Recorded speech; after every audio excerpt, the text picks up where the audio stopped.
anything. I think it's an important point to make because a lot of people don't understand that. And we will continue to do that, and we're trying to get as much as we can for them. They want the American product. The American military product is by far the best in the world, and that's what they want to get. They have lots of options, but that's what they want to get. So the factories are doubling up and tripling up where they make the Patriots and other really, you could say, defense and offensive weapons. The wages for blue-collar workers are now rising at the fastest rate in 60 years, which is so important to all of us around this table. The average American worker has already seen a $500 wage increase this year, and there's no inflation because there's been decreases, tremendous decreases with, thanks to Doug and Chris and some of the people, the great job they've done with energy. Thank you very much. And Chris, thank you very much. I see you down close to $60 a barrel, and you'll be breaking that pretty soon, and that has a huge impact. So we have groceries are down, energy is way down. Energy is way down. It was $4 and $5 for a gallon of gas. Think of that for gasoline, and now it's probably $2.25. There are some places it's $2. It broke $2 at a couple of locations in the South. In places like California where they charge such high taxes, it's higher, but it's still much lower than what it was a year ago. So energy's way down, groceries are way down, eggs are way down. Thank you very much, Madam Secretary. You've done a great job. Appreciate it. When we came in, the eggs were through the roof. They were 4 times higher than they've ever been. And my first question from you people were, what are you going to do with eggs? I said, what's the problem with eggs? That was caused by Biden, or whoever was operating the auto pen actually caused it, I guess, because I don't think he knew too much about eggs. Factories are booming compared to before I took office. Domestic auto production is going to be, it's going to be so thrilling in 2 years when you see the numbers, because they're building plants all over the country. They're all coming in because of tariffs. They don't want to pay the tariffs. And if they build their plant here, they don't pay the tariffs. And they're pouring into our country, and you know about AI and you know about but the auto plants, that's the good old-fashioned stuff that I love. The auto plants are pouring into the United States of America. They're coming from Mexico, they're coming from Canada, and they're coming from Europe, all over Europe, and it's been pretty amazing. So factories are booming. And when they actually open, right now they're booming in terms of construction. This is something given to me by Mark Zuckerberg. And you'll see this is AI now. I never understood. I said, well, because I built shopping centers, and for $50 million, you can build a very nice shopping center. So I never understood when they said $50 billion for a plant. I said, what the hell kind of a plant is that? But when you look at this, you understand why it's $50 billion. So this is one he's building in Louisiana. That's Meta, Facebook, as people understand it to be. But look at that, that's the size of Manhattan. So that's superimposed over the island of Manhattan. It takes up a big part of Manhattan. I think they say 81% of Manhattan. So these are big things, and they're going up. A lot of them are going up now. I don't know that big. Actually, Mark is building 4 of them, and others are building similar places. And when these things open up, I'll tell you what, our country, we're leading China now in AI, substantially leading China. And the reason is because we're letting them build their own electrical facilities. We would need double the energy if you take all of the electricity that we produce right now in this country, you'd have to multiply it times 2 or maybe 3 times. So 3 times more than we have right now for everything, to operate your toaster and everything else, okay? 3 times more. And the way we are able to succeed, because China goes out and builds these massive plants. They're right now building 58 coal, in this case, almost all coal-fired plants. And coal is back with this country too, by the way. There's a reason they use it, because it's good. It works for them. And we call it clean coal. We don't call it coal. We call it clean, even very clean coal. But we have coal going up, we have nuclear going up. Nuclear is very much in vogue now. It's safe and inexpensive and great. We don't allow windmills. We're not allowing any windmills to go up. I mean, unless there's a legal situation where somebody committed to it a long time ago, we don't allow windmills. And we don't want the solar panels that I was speaking with the secretary about, because they take up, thousands of acres of our farmland. You see these big, ugly patches of black plastic that comes from China. And the solar is, I like solar in some ways, but for firing up your big plants, it doesn't work. It's very unstable, but it really takes up your farm. The farmers are saying, they're building these massive blotches in the middle of the fields all over the country. It's so crazy. It's so crazy. So we're not heavy into that at all. And windmills, we're just not going to allow them. They're ruining our country. They're ruining everyone. If you look at, I hate to mention countries, but you look at the UK, what's happened at UK, they have energy costs have gone through the roof. It's because of wind. They want to do everything, close up the northern parts of the country. They have oil that's tremendous, and they closed it up, and they've been building windmills all over the place. And I tell them, you're my friends, but man, you're gonna have a bad awakening very soon. It's gonna be very bad. They're ugly. They don't work. They kill your birds. They're bad for the environment. And if you look at them from a house, your house is worth less than 50%. So I'm trying to have people learn about wind real fast, and I think I've done a good job, but not good enough, because some countries are still trying, and they're destroying themselves. Those are countries that are really destroying themselves. I hope they get back to fossil fuel, because right now, Chris, whether we like it or not, fossil fuel is the thing that works, and then you can add nuclear with it and other things, but fossil fuel is what works if we're going to fire up those big monster factories. But if you look at comparing everything before I took office, domestic auto production is up 18,000 cars a month. And we haven't even started yet, because a lot of these plants aren't built. It's up 18,000 because Ford, General Motors, and a couple of others, Stellantis, they're taking their existing plants, and they're, as quickly as they can, they're adding on to them. So when their plants open, because they're building big, modern, beautiful auto plants.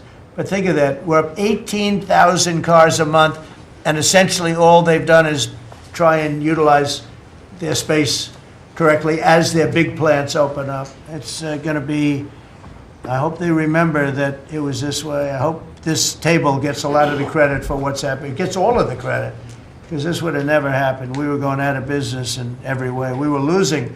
All the car plants were leaving this country. Now they're all coming back in, and they are coming from Canada, and they are coming from Mexico, but they're coming from Germany. They're coming from all over the world. Domestic steel production is up by 100,000 tons of steel a week. We have a 50% tariff on steel, aluminum, and various other things. Copper just got brought into the picture, and that means people are going to want to make steel here. We just made a deal with U.S. Steel. As you know, we have an outside company come in, spend $17 billion on building new plants, new everything. It's great, and it stays right here in America. So we're doing amazingly well on steel, and domestic oil production is up by more than 300,000 barrels a day. That's a lot of barrels, and you're going to be talking about that in a second, I think, Chris and Doug. These two people have done a fantastic job, and we have the oil price down to about $62 a barrel. So just so you understand, because a lot of you like to talk about costs and prices, but I watch so much fake information. Product costs are down. Energy is way down. Energy brings things down. With energy, that's what happened with Biden. He stopped our program, and then he went back to it when he realized that it looked like you're going to be paying numbers that nobody's ever seen, like $7 a gallon. You're going to pay $7 a gallon. They were up to $7.50. So then he immediately went back to the Trump plan that they terminated, but it was too late for them. It was too late. They blew it. They had a great thing going. I gave them something great, and they blew it. Since the inauguration, we've created over 500,000 new private jobs, and if you notice, when the numbers come out, government jobs are going down and private jobs are coming up, and that's what really fuels the country. It's easy to hire people and pay them for doing something that maybe is not very productive. But government jobs are down, actually substantially down, and private jobs are way up. And these are the jobs that make money, create a better life. Meanwhile, we've reduced the number of federal bureaucrats by 84,000. So we got rid of 84,000, and I think the job numbers, you're going to see the new job numbers are going to be through the roof because of all of the different businesses that are moving into our country. And not just production businesses, autos and AI, but any business you can think of. In the world of furniture, as an example, North Carolina, I went there many times when I built a lot of hotels and things, and I'd go to North Carolina, I'd buy the greatest, they were the greatest, most talented people. And then China came along and took all of those jobs away. If they would have tariffed them, China wouldn't have taken any of the jobs. But we had presidents that, honestly, and I like some of them, but they didn't know what the hell they were doing from a business standpoint, from running the country. And North Carolina, the most talented woodworkers that you've ever seen. I'd be there and I'd watch them. I'd say, I'd like to have a rail in that chair. Maybe, can you fancy it up a little bit? How about this, sir? And they'd hand me a thing. It was like they were artists. They were unbelievable. And that business was stolen from us by others, not only China, but by others. All of a sudden, you're ordering your furniture from China. It was not even close to being as good, but they couldn't compete with it. If we would have said costs 100% or 200% tariff, you wouldn't have lost one job. It's so sad. But we're going to rebuild North Carolina furniture and other places, South Carolina too, to a lesser extent. They make furniture. But furniture, we're going to put a very substantial tariff on. We've already announced it. It'll be done pretty quickly. And when that happens, everyone's going to start. I just tell you, North Carolina, go out and start getting the grandchildren and the children, start teaching them, because some of those incredible artists that I knew as young people, they're older people now, but they still have the talent and they have time left, but they're going to be teaching their sons and their daughters and their grandchildren, and it's going to be a beautiful thing to see. It's going to happen like magic. It's going to happen without question. It's not like, gee, I hope it happens. It's going to happen. The results of Ford that just announced it's going to create 4,000 new jobs, American jobs. Hyundai, 14,000 jobs. General Motors is moving production of the Chevy Blazer and Equinox from Mexico back to the United States where it belongs. Don't forget, we lost 55% of our auto production over the last 35 years. 55%. We were the auto capital of the world. Like there was nobody even think about challenging us. We lost 55% of it to Mexico, Canada, China, a lot to China, and other countries. And it's all coming back. We will be bigger. A couple of years, we'll be bigger than we ever were. We'll be more dominant. We'll be bigger. We make great product, too. We're starting to make really great product. We're going to be bigger than we ever were. We're going to be at the level that it was when we were the only one that really, we sold to the world. And we're going to be back selling to ourselves and other parts of the world. It's not going to be the same, but it's going to be equally as important as it was in the heyday 30 years ago. But we lost more than 50% of the automaking capacity. In fact, the unions, the auto unions, as you know, the top guy didn't know me, didn't like me, and now he likes me. He says, man, I can't believe what Trump has done. But the auto workers voted for me. They understood better than anybody else. The auto workers, the Teamsters voted for me. Teamsters are great. They all voted for me. No Republican has ever gotten the support of the Teamsters and the auto workers. And now the head of the auto workers, I mean, it's so amazing. I watch them on television there. They can't even believe what happened. And I told them all what was going to happen. We secured new market access for American agricultural exports all over the world. Our secretary is doing a great job. Thank you, Brooke. And we have negotiated historic trade deals with the United Kingdom, China, Indonesia, Vietnam, the Philippines, Japan, South Korea, who was here yesterday, and the European Union. Foreign nations are now paying hundreds of billions of dollars straight into our treasury, and numbers that nobody's ever seen before. As you know, we made trade deals with a lot of countries, and many of those countries, just to be able to sit at the table, are paying us hundreds of billions of dollars. We made trade deal with the European Union. They were rough on us for a long time. And now we have a very good deal. We made that with them. Trillions of dollars is coming into our country. Trillions. Far beyond billions, trillions of dollars. Wouldn't you say, Scott? Yes, sir. And in a short period of time, they have to buy $750 billion worth of our energy product. Energy is great. We have more than anybody else, so we're using it.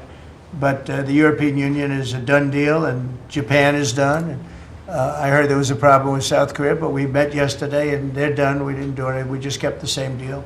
He honored the deal. They wanted to see if, I don't even want to say it, but they wanted to see if they could do something. But they honored the deal, which is nice. And we cut the previous record-setting trade deficit, I hear just came out. We cut it in half already. We haven't even said, we've only been here really for a few months because, you know, it takes you a little while to fix up the Oval Office and do those things. prepare for the battle, right? So we really only been here for a very short period of time, and we cut the trade deficit in half. Is that right? That's a fantastic. I didn't even think we were going to do that. And remember, these are things that are being built.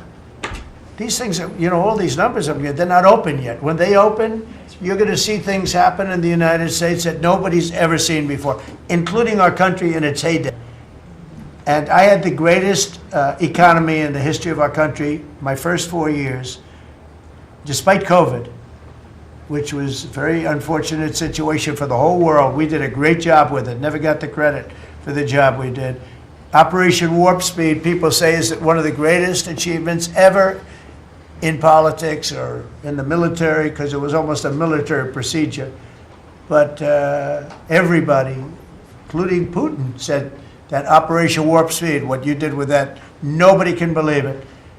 And we did a great job, but it was a horrible, horrible pall over our country. We had a very dark cloud over the world. That was a very, very bad thing that came out of Wuhan, which I said it came out of Wuhan. That's where it came from. And China suffered greatly, but everybody did. But we did a good job with that, as good as you can possibly do, and we came back, and now we're stronger than ever before. If I didn't win this election, this country was gone. I'm telling you, economically it was gone. None of the things that we're talking about would have happened. The whole world was robbing us blind. Friend and foe. They were stealing our jobs, our money, our factories. They were stealing everything. We would have been a shell.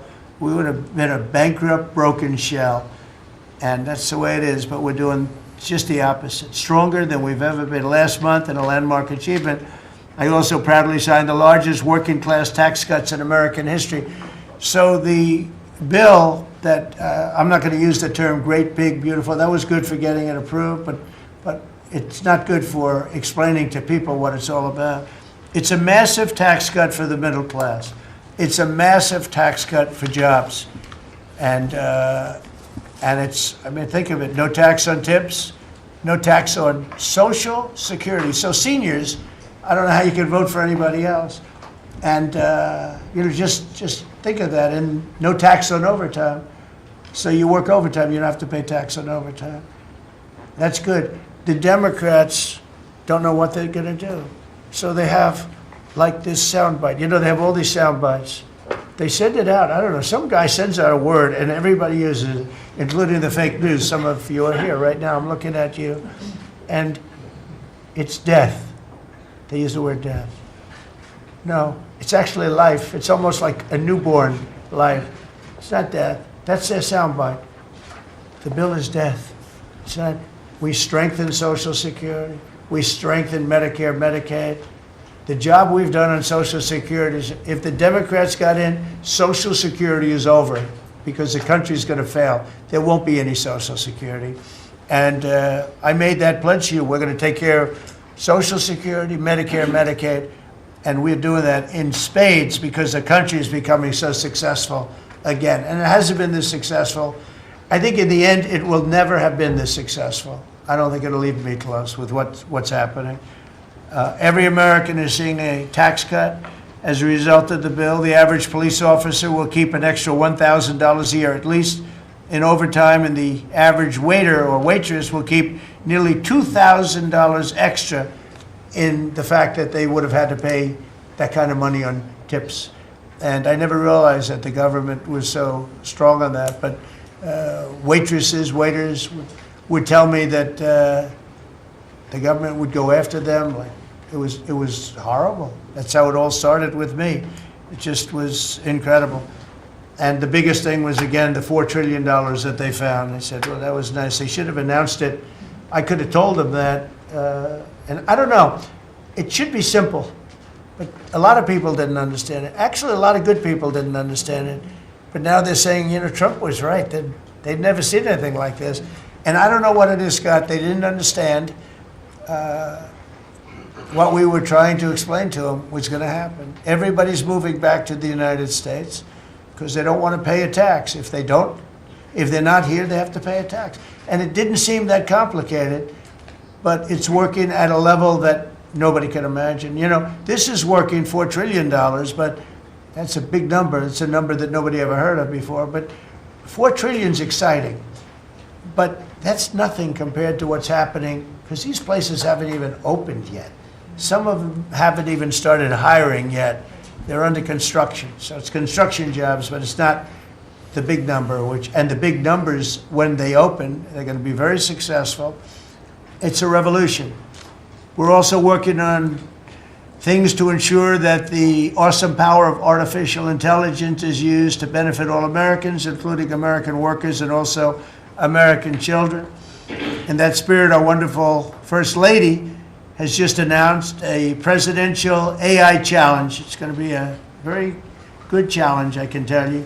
She's put her heart into it, which will inspire the next generation to stay on the cutting edge of this vital technology. This is the new internet, the new computer, the new television, the new everything, all put together in one. This is why when I show you a picture like that, I mean, I show you this.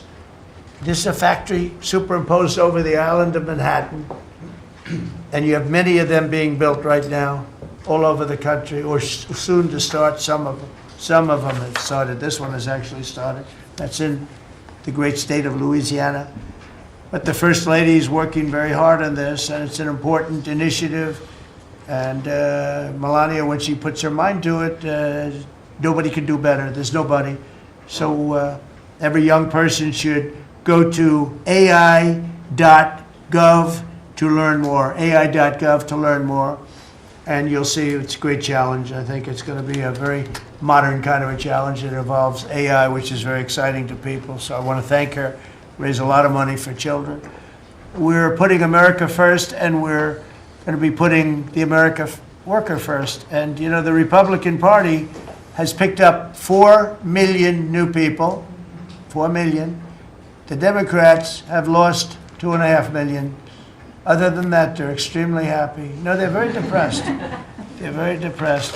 And their new box that they've fallen into is crime. There was a consultant on one of the shows this morning I was watching. I thought he was very good. He's a Democrat consultant. And he was screaming, no, no, don't let him do this to you. Don't let, it's another trap. It's another trap. What he's talking about, like men playing in women's sports. They said that's an 80-20. No, it's a 97-3.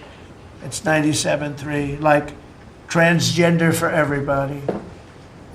They fought for it. They're still fighting for it. I saw a guy today, a politician that you all know very well, fighting like hell for men playing in women's sports. You don't understand. They're human beings also. Well, I agree they're human beings.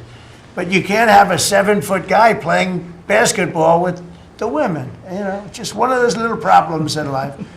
And we all have our place. It's okay. I've got my place too.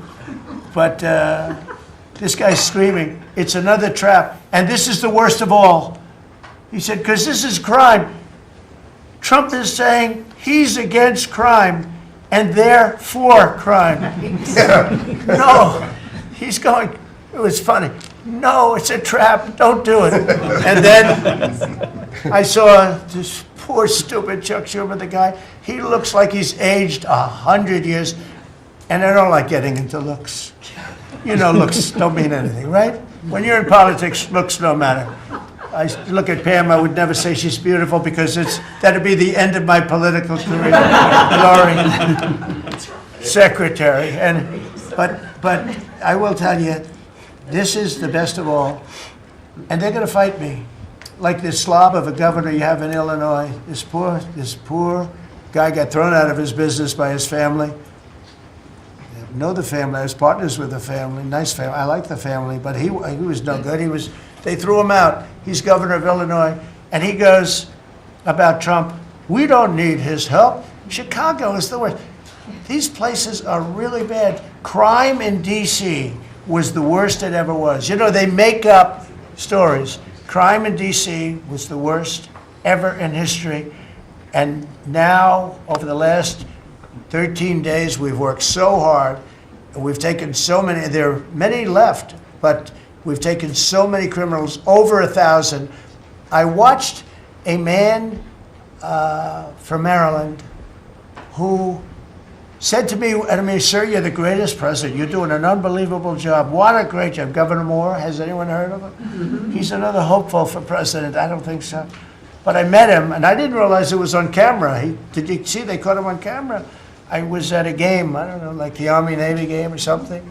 And I met him in a hallway. And as usual, you do your job very well. One of these great cameramen had it on tape. But I met this gentleman. I never met him before. Sir, you're doing a great job. You're doing an unbelievable job. Thank you very much. But then he goes on television and says, oh, Trump is a dictator. He's a dictator.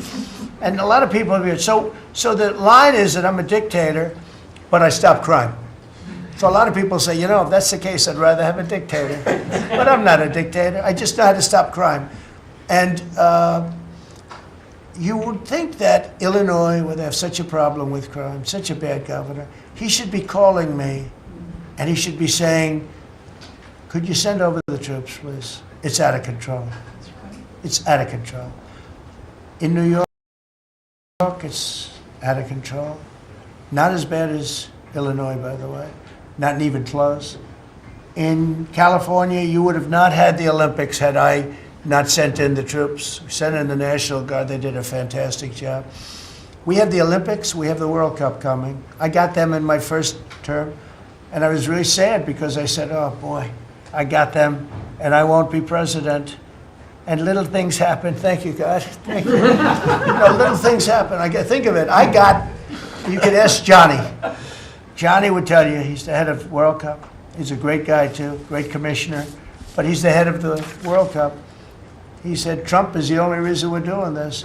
And the sad part is that I was not going to have it. I would have to be, probably I wouldn't have even been invited to the game, depending on who's president, right? And I got that. I did not get 250, okay? The 250th anniversary, I did not get. I'd like to claim it, if I might, but I did get that. That was whether I was president or not, it was still 250. I'd like to take credit for it. What I will take credit for is we're going to have a better celebration under Trump than you would have had under some stuff. That I'll take care of. We're going to have a safer place, Christy, because of you and Tom Homan and everybody, right? But, so we have 250 coming up. We have the World Cup coming up, which is like having 45 Super Bowls. And we have the Olympics coming up. So we're going to have a very exciting 3.5 years remaining. We're going to have a very exciting, it's going to be done properly. So I just want to tell you, our country's in incredible shape. Our military is strong and powerful and respected. We had some fantastic decisions from the Supreme Court that let us put the people into the military and other businesses that are best for the job, as opposed to some woke reason that was killing our country. That was a very strong, very powerful. You can now go into a company based on your ability, as opposed to being forced in based on some factor that cannot make our country great. That was a big decision, very, very big decision. And we've had a lot of great decisions, and we've all made some great decisions sitting around this table. I want to thank Scott. Unbelievable what's happening financially with you and Howard. And Vice President's involved in everything, and he's been great. And Marco has been Really, I think you're born for this job. I don't think you should ever run for another office. I don't think you should, really. You're so good at this. He is so good. And everybody likes him, everybody likes him. But everybody, much more importantly than like, I think you would say, is respect. They respect Marco. They respect all the people around the table. So what I'd like to do is, I'd like to go around the table. You seem to like it. Your audience seems to like it based on ratings. And I want to mention, about crime, because we have a young lady here, Iris, of Epoch Times. You're Iris, aren't you, huh? And I heard you were very savagely mugged in the city, and I'm not going to let that happen under this administration. That was last year. And would you like to mention what happened? Of course. So first of all, thank you, Mr. President. Do you want to listen to this? For having me here to share my story to the room and to the broader public. My name is Iris Tao. I'm a White House correspondent for NTD, the sister media of the Epoch Times. So more than 2 years ago, it was a Saturday morning in broad daylight. I was on my way to work, and a young man with a black ski mask pointed a gun at my face and threatened me to hand over my phone, my wallet, my laptop, and everything else. And when I refused, he used the butt of his handgun to strike me across the face, in the cheek, or what some people call pistol whip me, before running away. And that has deeply traumatized myself and my family. Ever since, I've never dared to walk in the street of DC at night, ever. And my family was extremely worried. So, Mr. President, thank you so much for what you're doing right now. Thank you for being honest. Such incidents involved not just me, but also my family. If he had shot me, I could have died right there in the middle of nowhere without my families or my friends knowing at the age of back then, I think 23. Right. Just starting my career here in DC without even starting a family. Right now, I'm very blessed to have this opportunity. So you had a gun pointed at your head, and you probably figured that he's going to pull the trigger, because these are animals that don't know what the hell, they couldn't care less. The pulling the trigger to him is a very minor event, and I'm sure he's done it before. So how did you, and you did refuse to give it, which would probably, maybe somebody would say that was not the right decision, right? Right. But you refused, but I understand that. So, and then he hit you real hard. Yes. It's really amazing that you weren't shot, though, isn't it? I'm very blessed, and that's why having this opportunity to stand here to share my story today. One, I'm very grateful for God for allowing me to still survive to this day, but also to Mr. President. Thank you for now making DC safer. Thank you very much. For us, for our families, for my parents, on my behalf of my parents, and now my baby on the way. Thank you so much.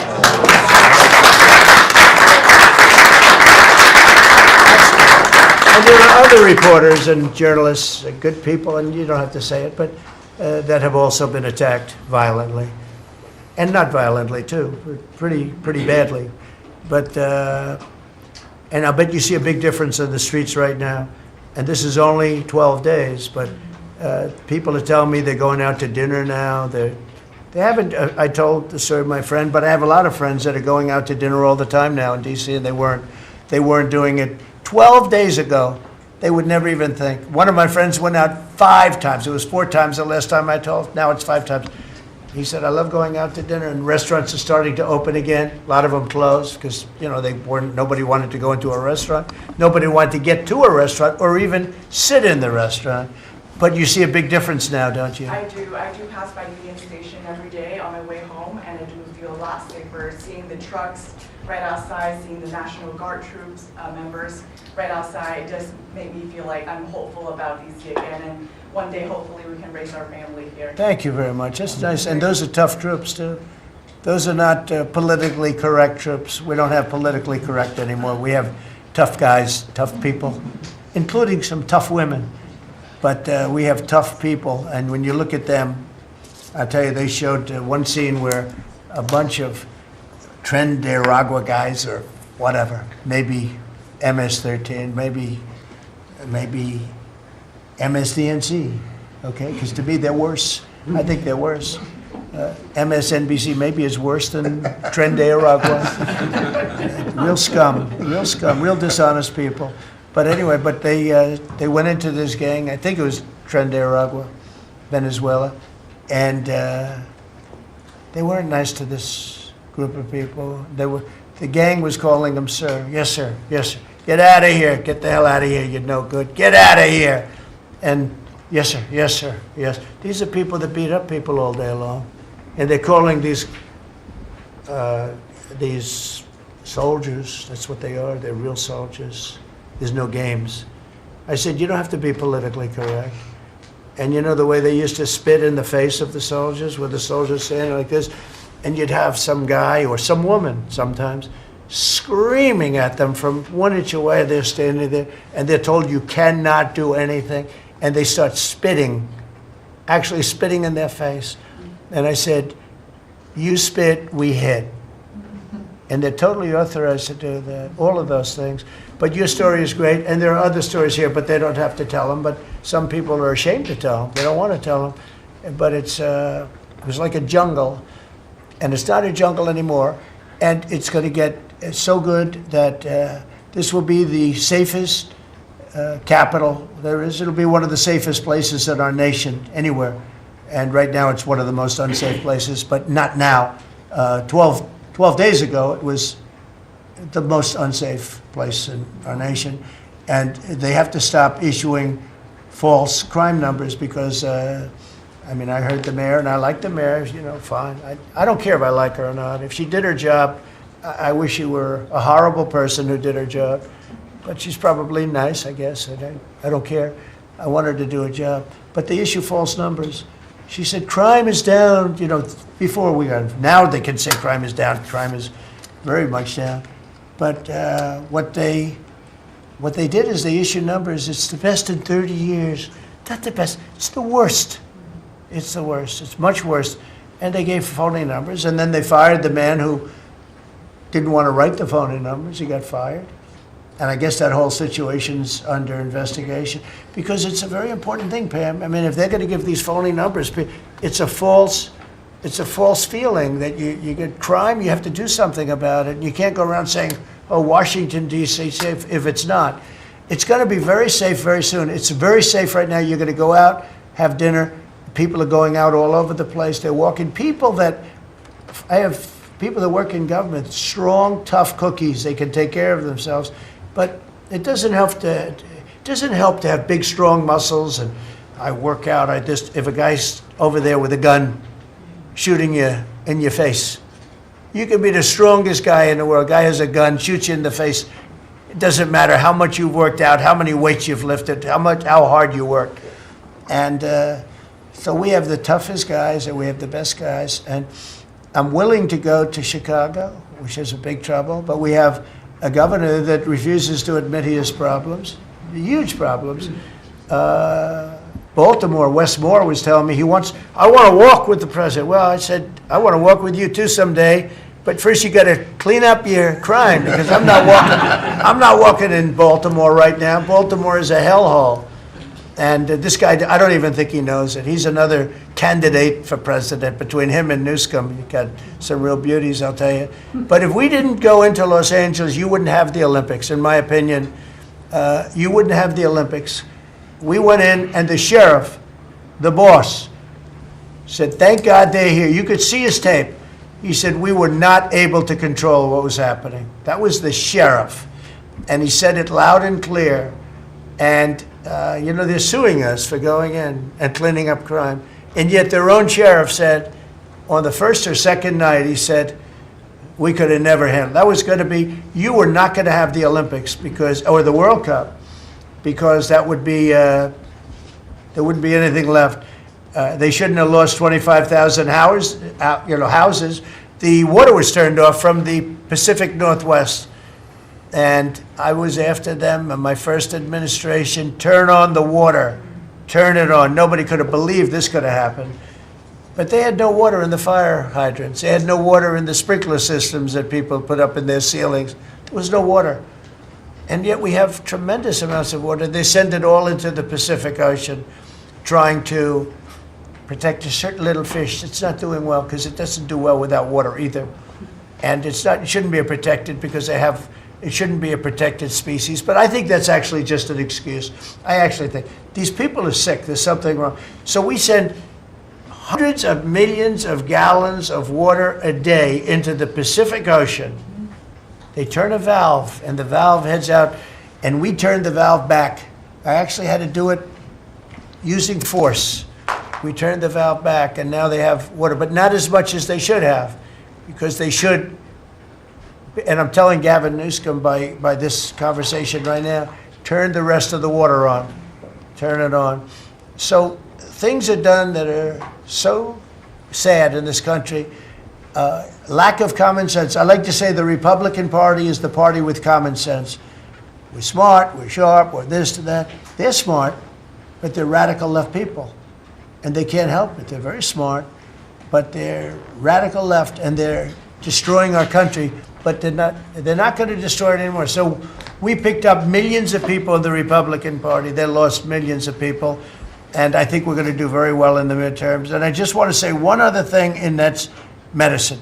The cost of medicine all over the world is much cheaper than the United States, because for years the world pushed us around, including our friends.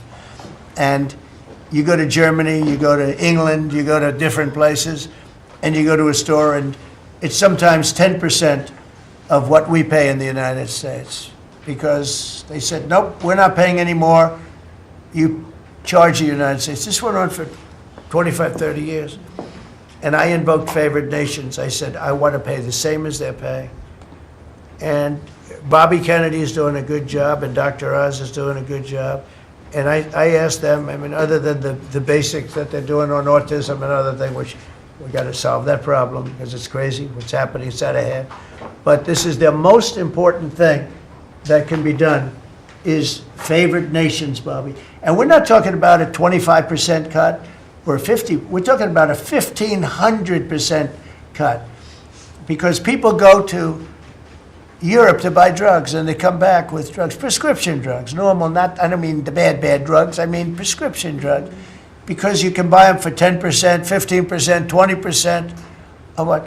So they're going to go up in price. And I told the countries, and I get along good with all of them. I mean, you could ask any, I get along good with all of them.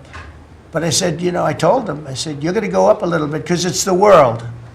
It's the world. So more people in the world than we have. We're going to go down a lot, and they're going to go up a little. And it's called equalization. We're going to have equalization. So we pay the same price as the lowest drug sold anywhere in the world. And I think, Bobby, that's going to happen pretty soon. The companies are ready for it.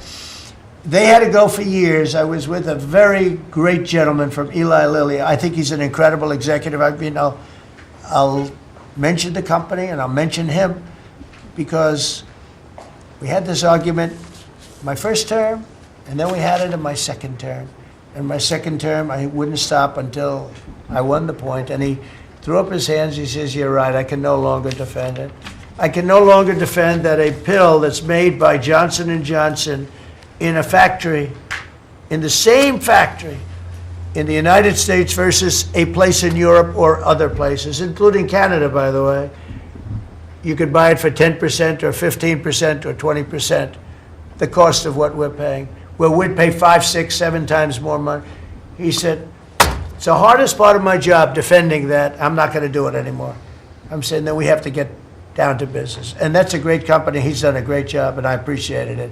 And it really broke the ice, because they were saying, well, we have to do research and development. Well, you have to do it for Germany and all these other countries too. Well, they think the United States should bear it. I mean, I heard this stuff and I finally said, it's over.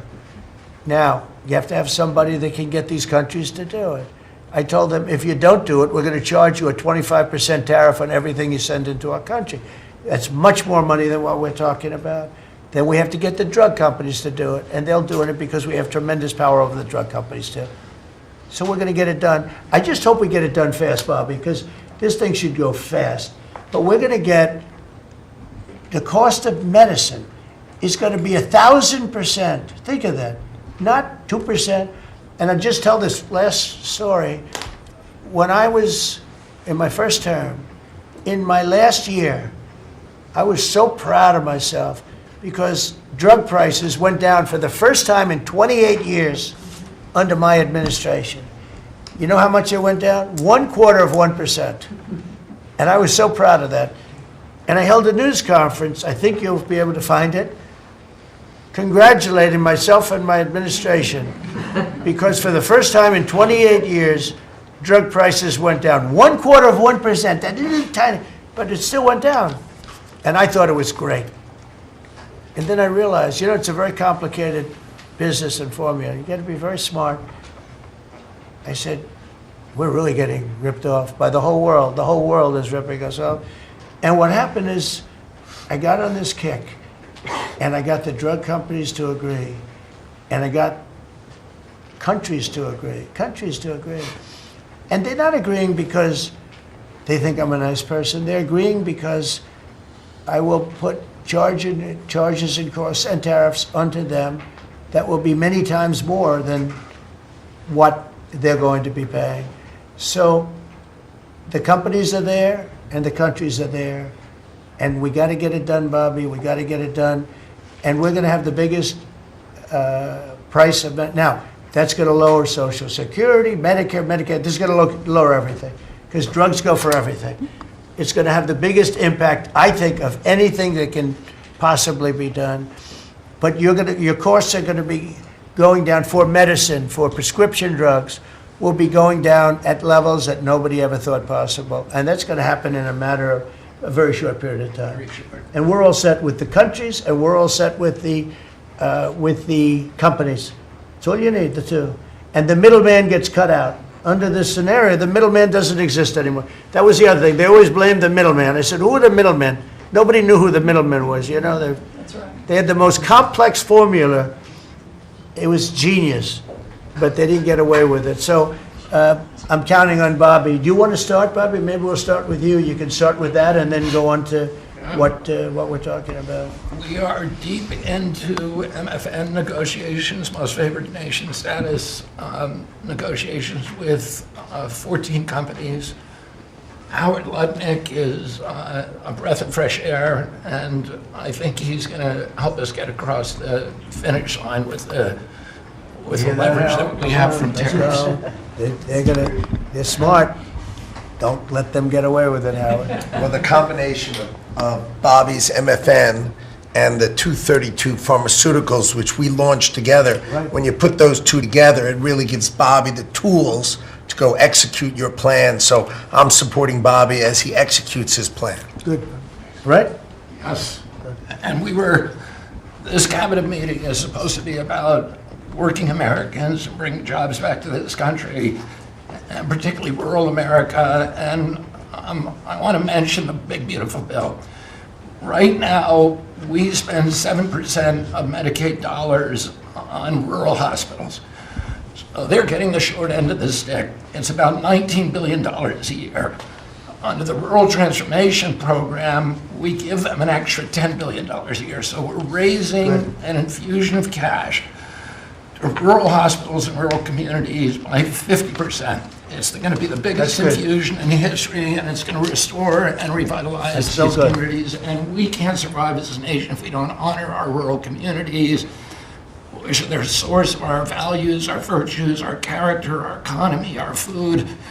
And you are bringing that back. You are bringing those communities back. I wanted to talk, because you mentioned the wind farms, we now have an interdepartmental coalition, a team, which is Doug Burgum and Howard Lutnick and Chris Wright and Pete Hegseth, who are all working on this issue. And Lee, who are all working together on this issue. We're meeting together. There are right now 11 wind farms planned that were launched during the Biden administration. Between Maine and Virginia, it's 1,130 towers. These towers are twice the size of the Washington Monument. The blades on them They're are, massive. It's so crazy. the Go ahead. blades are 350 feet long, one blade. One of these blades blew up on Nantucket last summer, and the water was filled with shards of glass, of sharp glass, so it's dangerous to swim. They had to close the beaches, but they have indemnified themselves so the local communities can't sue them. None of these projects are bonded. If you build an oil derrick in the Gulf, you got to put a bond down. There's no bond for dismantling them, and that's one of the tools that Doug is now using to to challenge some of these projects. None of the cost of energy from these projects is 39 cents a kilowatt hour. The average cost in this country is 17 cents per kilowatt hour. And natural gas is 3 cents. Right. So it is the most expensive energy. I've been representing commercial fishermen for 40 years. They are so excited about what you're doing, Mr. President, because their fisheries are being wiped out. As soon as they begin construction, the groundfish fisheries just disappear. The fish leave the area. They've killed 160 whales in the last 2 years. So they're wiping out the whale population, the Atlantic whale population, the big whales, the minkies, the gray whale, or the humpback whales, the right whales. And you are going to save the whales on the East Coast because of this. And you're going to save these economies that are based upon commercial fishing. I'll say one other thing about fishing. We are now, the South Asian nations are now dumping shrimp on our country. The shrimp is heavily contaminated. We just stopped a shipment that was contaminated with cesium-157, which is radioactive. They're farming these shrimps, and they use bactericides and antibiotics and all kinds of chemicals, and the shrimp are so contaminated that the European nations won't take them, so they're dumping them all here, and they're putting out of business. We have the most sustainable, highly regulated fishery in the world. What our fishermen do is a good thing. And all of the trawlers in the Gulf and Alaska are being shut down because we're getting shrimp dumped here. So we have now increased FDA inspections of shrimp to make sure that Americans are not buying and eating contaminated shrimp and putting our shrimpers out of business. I talked just very briefly, we have an historic agreement on pre-authorization. We brought together 80% of the insurance industry, which has agreed to, for 80% of diseases and injuries, give immediate pre-authorization so that when you go to your doctor's office and he prescribes you a new knee or whatever it is, you will immediately know whether your insurance company is going to pay for it. This is an historic agreement. People have been trying to do it for decades, and we, because of your leadership, brought the insurance industry together and got them to voluntarily agree to do this. Similarly, we've made another historic agreement with personal health records. The 60 biggest tech companies in our country have all agreed to allow Americans for the first time access to their personal data, which they own, which these companies have been monetizing without permission. You're going to be able to see by next year all of your health records on your cell phone. It's going to save lives. It is going to fuel an infusion of technology into that space where people can access those records. They can compare their diet to what they personally need, and we'll have personalized medicine. We are doing price transparency. You passed this during your first term, and then the Biden administration refused to enforce it. We've now brought at HHS, under your leadership and my leadership, more enforcement actions than during the entire 4 years of the Biden administration. Right. So we're going to have that kind of price transparency. I'm working with Linda on forcing medical schools and the MCATs, the people who administer the MCATs, the people who do accreditations, to put nutrition into medical school education. Right now, 25% of the doctors in this country do not feel competent to give nutritional advice. 70% of diabetes cases can be reversed or ended if you just change people's diets, and the doctors don't know how to advise it. They only know how to prescribe the drugs. We are going to change that, so if you come out of a medical school under the Trump administration, you are going to know about diet. And then finally, most importantly, the Pete and Bobby Challenge. I want to give an update. I got 5 minutes and 48. It's 100 push-ups, 50 pull-ups, and you try to do it within 10 minutes. I got 5 minutes and 48 seconds. Pete beat me. I'm still bitter at that. 5 minutes and 25. The cabinet leader is Scott Turner. You beat me. That's good. 5 minutes and 15 seconds. I'm waiting for reports from the rest of the cabinet. The only exemptions currently existing is if you can hit a 50 at bedminster. which President Trump did with Bryce and DeChambeau, so he's the only one exempt in this room. Everybody else. That's great, Bobby. Bobby, autism, if I could, I don't want to go too long because we have a lot of people, but the autism is such a tremendous horror show, what's happening in our country and some other countries, but mostly our country. How are you doing on that? We are doing very well. We will have announcements as promised in September. We're finding certain interventions now that are clearly, almost certainly causing autism. And we're going to be able to address those in September. It's such a big day. I'm looking forward to that day because there's something wrong when you see the kind of numbers that you have today versus 20 years ago. And those numbers, what are those numbers, Bob? Well, in 1970, the biggest epidemiological study in history was done in Wisconsin. They looked at 900,000 children, and they were looking for autism. They knew what it looked like, and they were very, very precise about it, and they found an incident rate of 0.7, in other words, less than 1 per every 10,000 children. Today, our most recent numbers are 1 in every 31 kids. It's probably actually much worse than that because California, which has the best collection system, is reporting 1 out of every 19 children, now American children, has autism, 1 in every 12.5 boys. So it's gone from less than 1 in 10,000 in 1970 to 1 in 12.5 boys. Think of those numbers. So there has to be something artificially causing this, meaning a drug or something. And I know you're looking very strongly at different things, and I hope you can come out with that as soon as possible. We will. So 1 in 10,000, and now it's 1 in 31 or 34 or 12 if it's a boy. Can you imagine that? 1 in 12. That's for a boy. 1 out of every 12.5 boys. It's not even believable that could be. And that was 1 in 10,000 not so long ago. I've been hearing these numbers, and they get worse and worse every year. There's got to be something. I think there's nothing, including favored nations and everything else, there's nothing that can be, if you can find out the reason that that's happening, and I know we're gonna do some things. I think we maybe know the reason, and I look forward to that press conference, to be with you on that press conference. That's going to be a great thing. Thank you, Bob. You're doing a great job. Linda, how about it? And we want nothing less than $500 million from Harvard. Don't negotiate, Linda. They've been very bad. Don't negotiate. Go ahead. All that's working well. Mr. President, thank you very much. Since we are focusing today on Labor Day, and I know that Kelly and Lori are both going to echo some of the things that I'll say as well.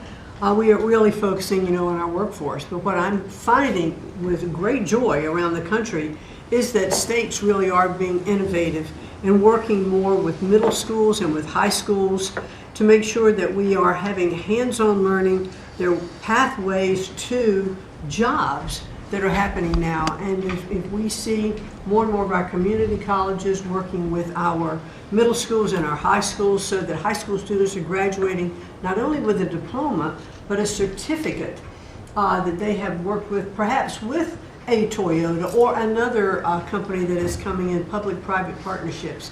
And they're learning on the job so that when they graduate from high school, they're ready to go into the workforce, because we know with all of these wonderful jobs that are coming back into the country through AI, through just our normal jobs, we need electricians, HVAC operators, etc.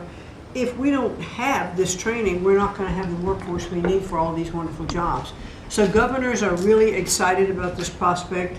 I've been now to several states and visited community colleges and tech schools with governors, and they're just all on board for getting this done. I think it's one of the best things that we're hearing relative to the job market. So we're just kind of focusing on that for today. So we're bringing education back to the states, to put it in a more simple fashion. We're going to let the states educate our children again. And, we're rated out of 40 countries, we're 38, 39, or 40. So obviously, it's not working what they've been doing for the last 30, 40 years. And if you go back, the best are like Norway, Denmark, Sweden. some of the other, Finland, they're very highly rated. If you go back to, just take a look at anything you want to do, you just look at us in the past.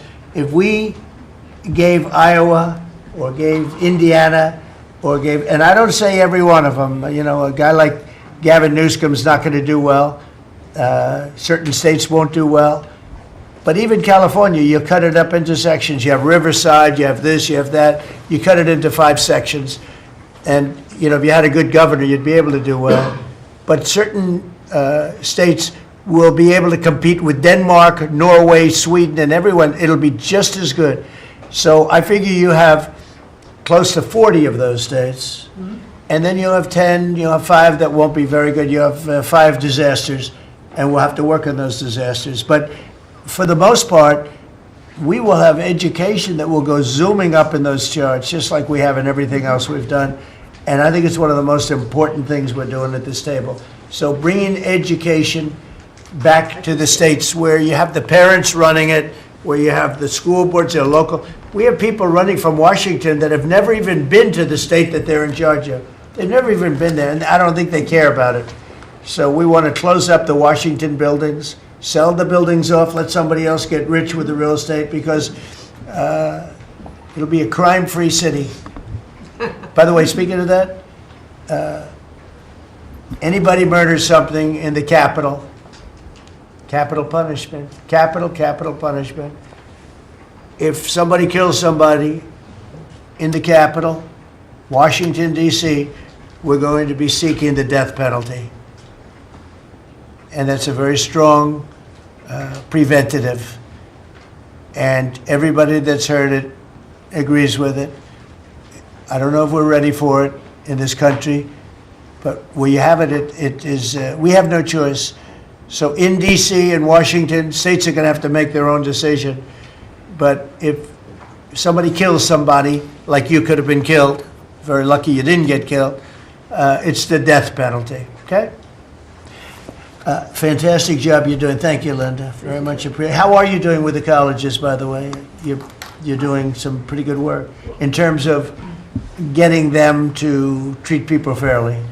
Well, interestingly enough, since we've been negotiating with some of the Ivy League schools, I have presidents of universities calling every single week. They want to sit down and talk to us about all of the Sure. steps that they are taking, because they would like to not come under the same investigative, program. And so it is having its desired effect. That's great. So if you fire a shot across the bow, and the big guys, people kind of step in line and know you mean business, and we have teeth in these agreements.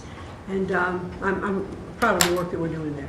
Well, they misbehaved, and some of these schools are getting billions and billions of dollars, and they misbehave, so that's it. And so one way or the other, we're going to win that whole thing. It's going to straighten them out. Okay? Thank you. Great job. Thank you. Lee, please. Mr. President, the Trump EPA has a special Labor Day message to America's workforce, especially our auto workers, our coal miners, our steam fitters, our pipe fitters, and the list goes on. See what a difference a year makes. A year ago, the way that the Environmental Protection Agency was operating, the choice was made to protect the environment. We would have to strangulate the economy. That's the way that the EPA operated for years. There was a binary choice. We had to choose one or the other. The Trump EPA completely rejects that. See, we choose to protect the environment and grow the economy.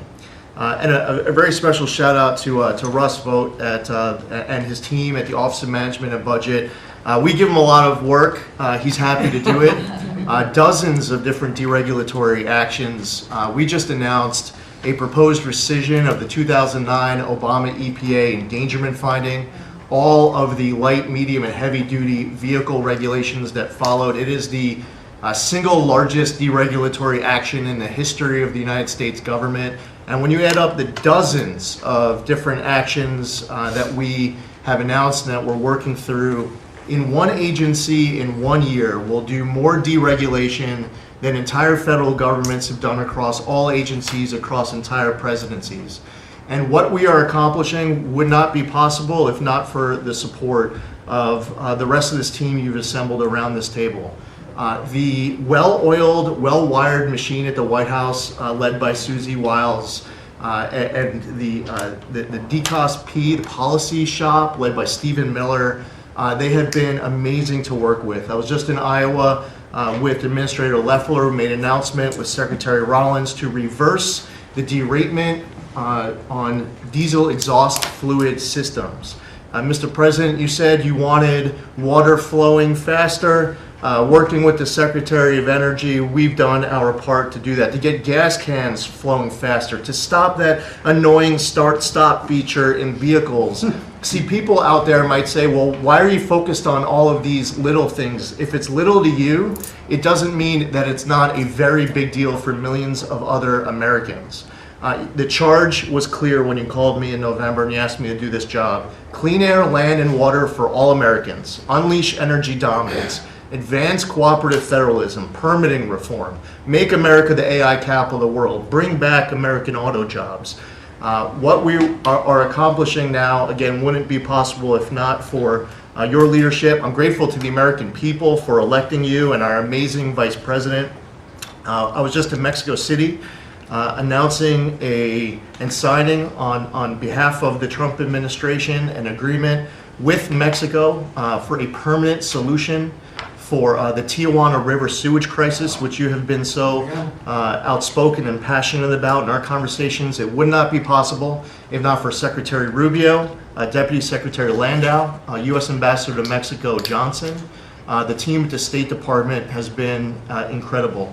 The work with the NEDC on permitting, to be able to get new pipelines built, to get new factories started. The list, it's amazing. You know, somebody out there might not realize the relationship between the Environmental Protection Agency and the Department of Defense.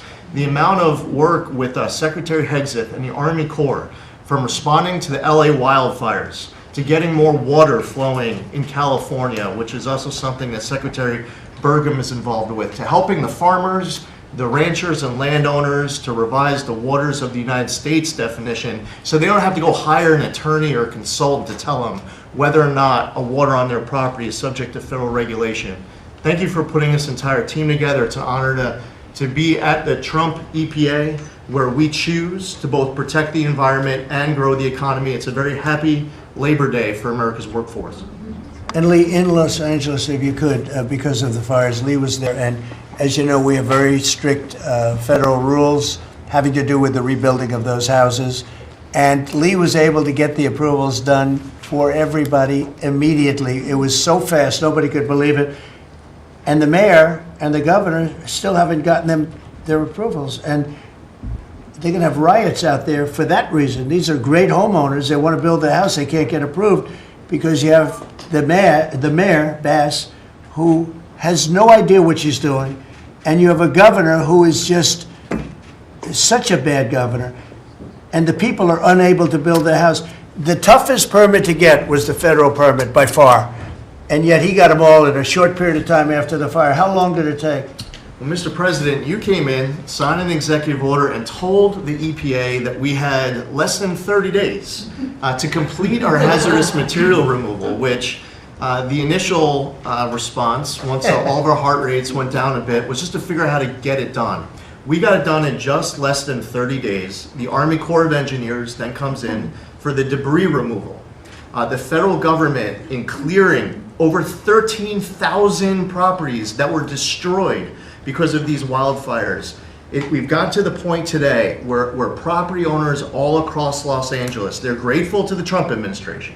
They're happy that we did our part, but they are desperate to rebuild.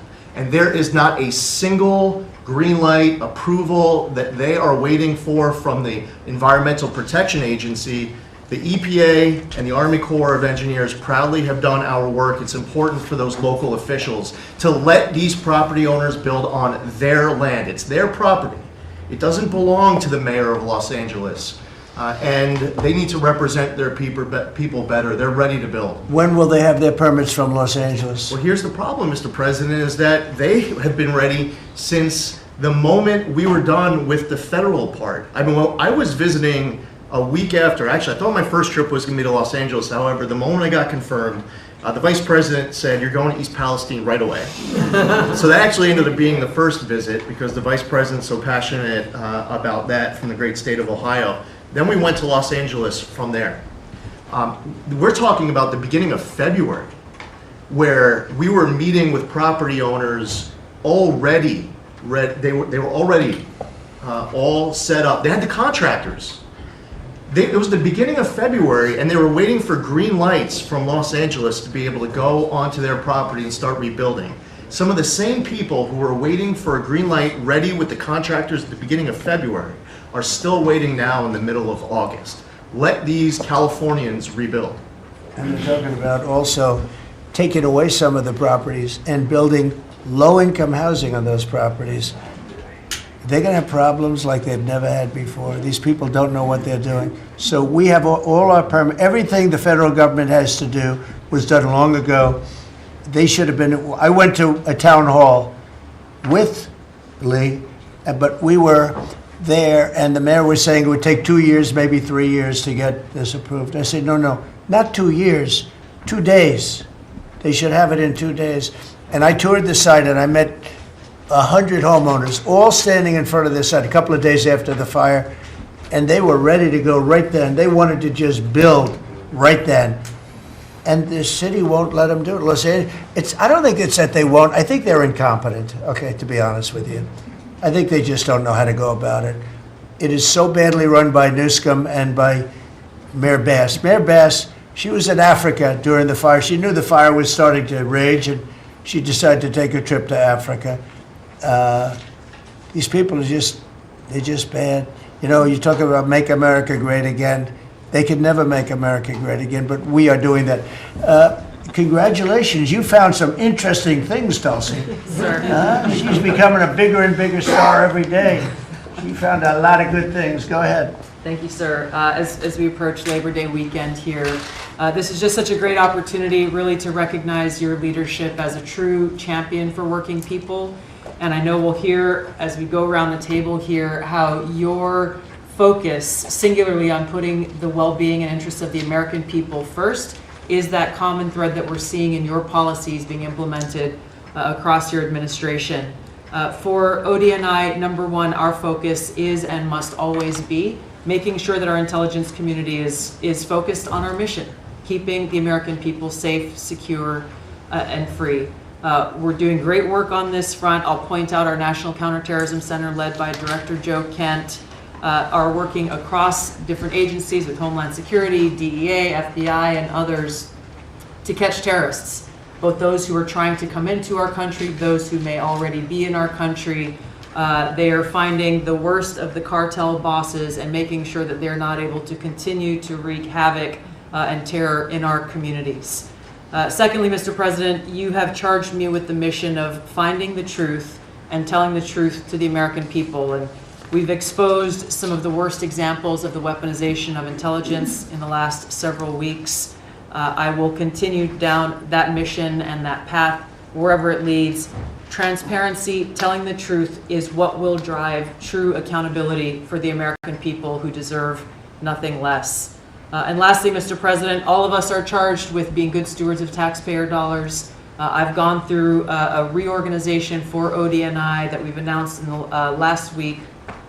We've cut nearly half of redundant, unnecessary functions within ODNI, saving taxpayers over $700 million a year. We will continue focusing on our core mission in keeping the American people safe, and appreciate your leadership and your focus on this most critical task.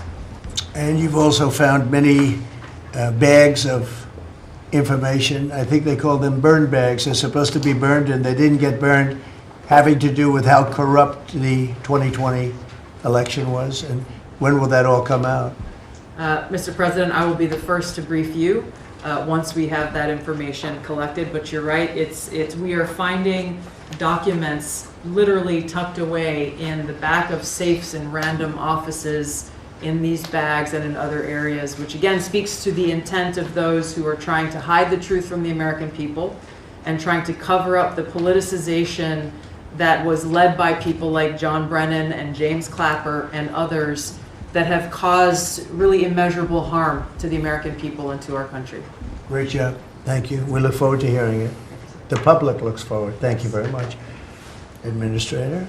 Thank you, Mr. President. Well, everyone knows there's no stronger advocate for hardworking American families than you, sir. Thank you for the largest tax cut in American history for working families. The average family of four is going to save about $10,000 take-home pay more a year.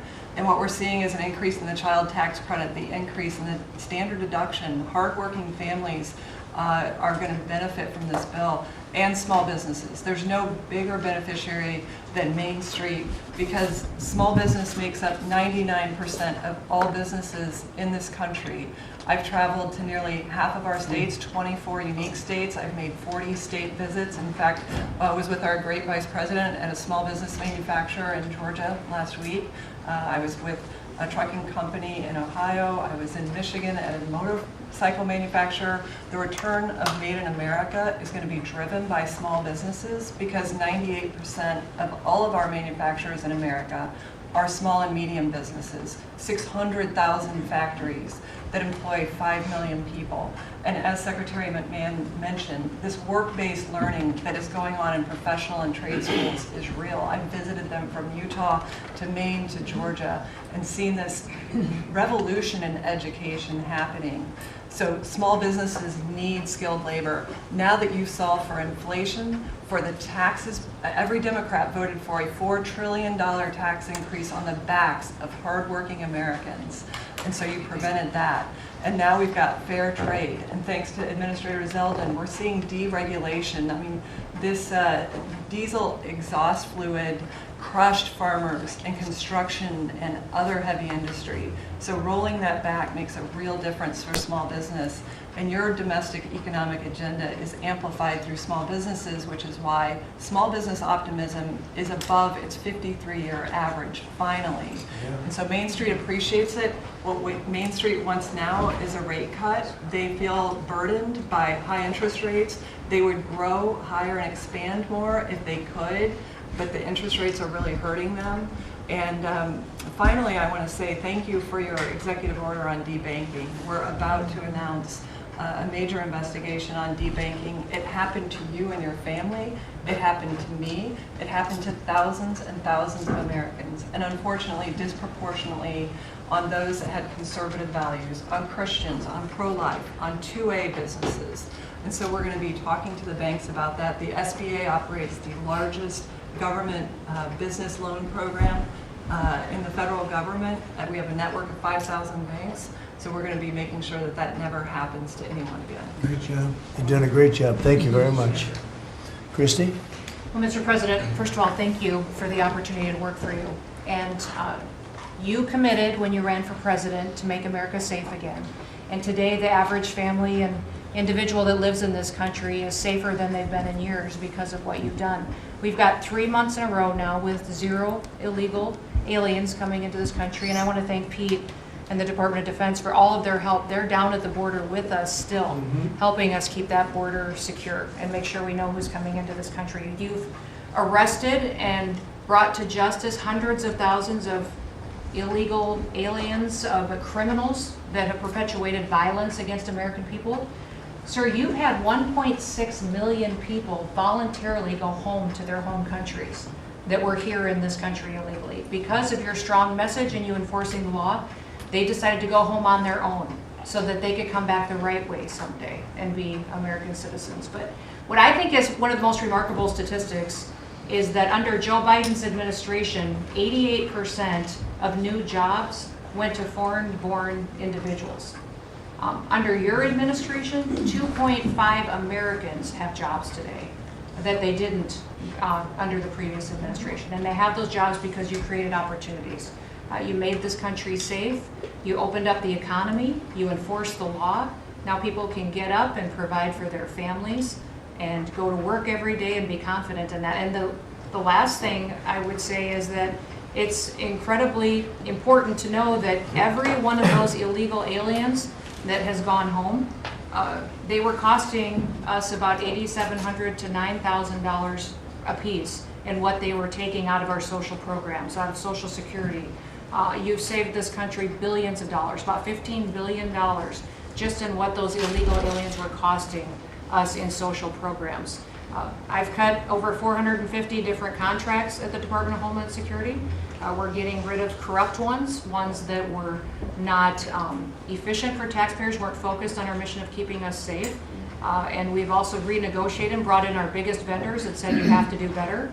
And we've saved the taxpayers over $13 billion doing that as well. So we're continuing to be accountable to taxpayer dollars, but sort of focused on doing the mission of what you've committed, and that's to keep us safe and to make sure we put Americans first. Well, great job, and great job on the border. We had millions and millions of people coming in. To think 3 months in a row, 0. Incredible. That's some job. Thank Tom and everybody, and Pete, good job. Not surprised. Thank you very much. Chris, please. Mr. Chris. Sorry about that, Mr. President. Like Secretary Noem, I'm thrilled to be here to work with you on the simple platform you were elected on, which was to bring back the American dream, to bring jobs and opportunity for families across the country and to lower their costs so they can live their lives and expand the choices they have. You led off today talking about gasoline prices. I'll throw in diesel. If you correct for inflation, they're at multi-decade lows. This is a huge expense. This is a huge constraint on people's lives. We should celebrate that. Natural gas has become our main industrial fuel powering factories around the country. Natural gas prices are quite low in this country, and they're lower than in any country in the world. The reason for that is the United States produces 2 times more natural gas than the second largest natural gas producer in the world, and 4 times more natural gas than the number 3 and number 4 producers in the world. So you've opened up American opportunity and energy together with the work of Secretary Burgum, Administrator Zeldin, Secretary Lutnick, Secretary Rawlins. You know, we've made it easy to produce energy in America again, and those benefits are flowing. I could go on about this stuff forever, but let me talk about one specific area of energy, electricity. That's in the front of people's minds. When the day you were inaugurated, we get hold of all the data. We can look at the resource plans of utilities across the country. What you inherited when you arrived was a plan over the next 5 years to close 100 gigawatts of reliable electric generation. So that's 100 large power plants. Now that was offset with a plan to build 22 gigawatts of reliable electricity generation. Their plan was to close more than 4 times as much electricity generating capacity as they were going to build in that 5-year period. How do we lead the world in artificial intelligence if we're shrinking our supply of reliable electricity? How do we reshore steel and aluminum and automobiles and semiconductors and all those jobs Americans want back in our country when we're degrading and shrinking our energy system? We were going to hand that leadership to China in artificial intelligence, not just to our economic loss, but to our huge national security loss.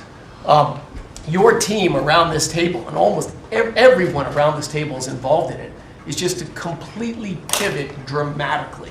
We're stopping the closure of all these plants way before their retirement date. Some plants get to their end of life. That's a small percent of the planned closures. Most of those were just political nonsense at the cost to American taxpayers. So we have rapid new construction of power plants under in the United States. We're doing everything we can with suppliers who build the equipment for these power plants. They've got to build their factories bigger to build power plants in America. People thought those days were past. We weren't going to build big things in America anymore. We're just going to keep sending it over to Asia and overseas and just buy other people's stuff. Totally nuts economically, totally nuts for national security, and of course crushing for working Americans, particularly Americans that work with their hands. But we are seeing a revitalization of those people, of that optimism. You showed that picture of that plant being built in Arkansas, dozens of those under construction, just in artificial intelligence.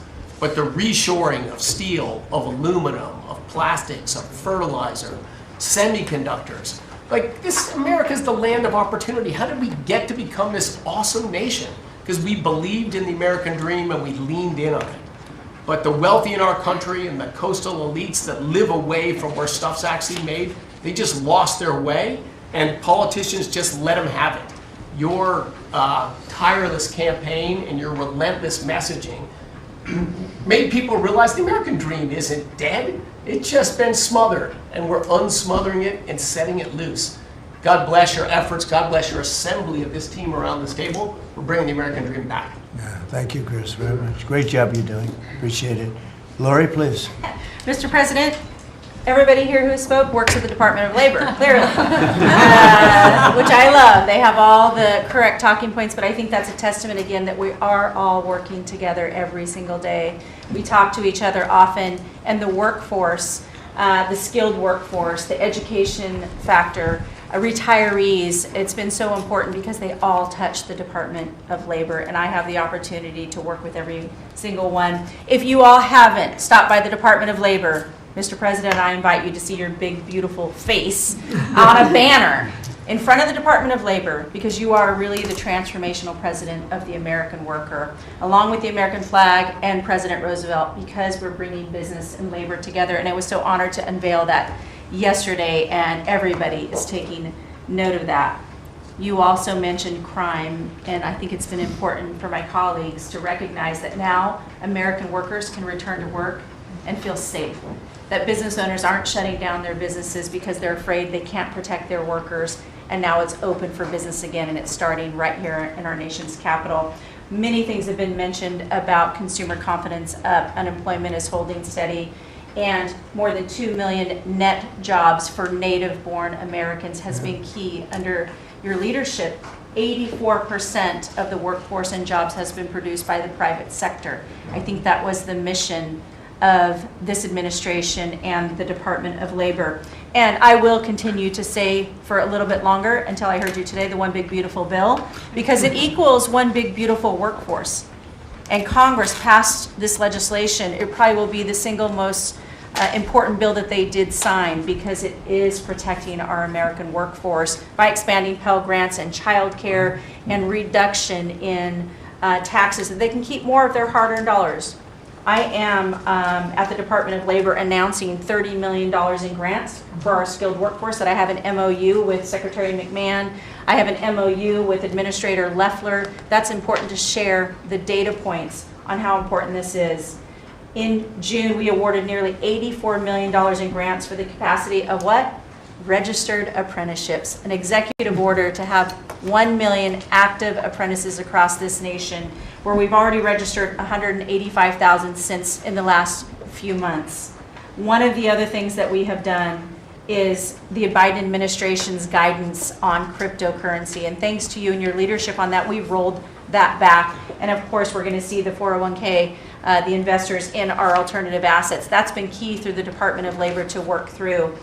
Partnering with our agencies, again, as I mentioned before, is important as we work together. I have visited, I'll be 31 states on my 50-state tour by the end of this month. I'm headed with Secretary Duffy, with the South Korean President Lee today, as we move through the shipbuilding.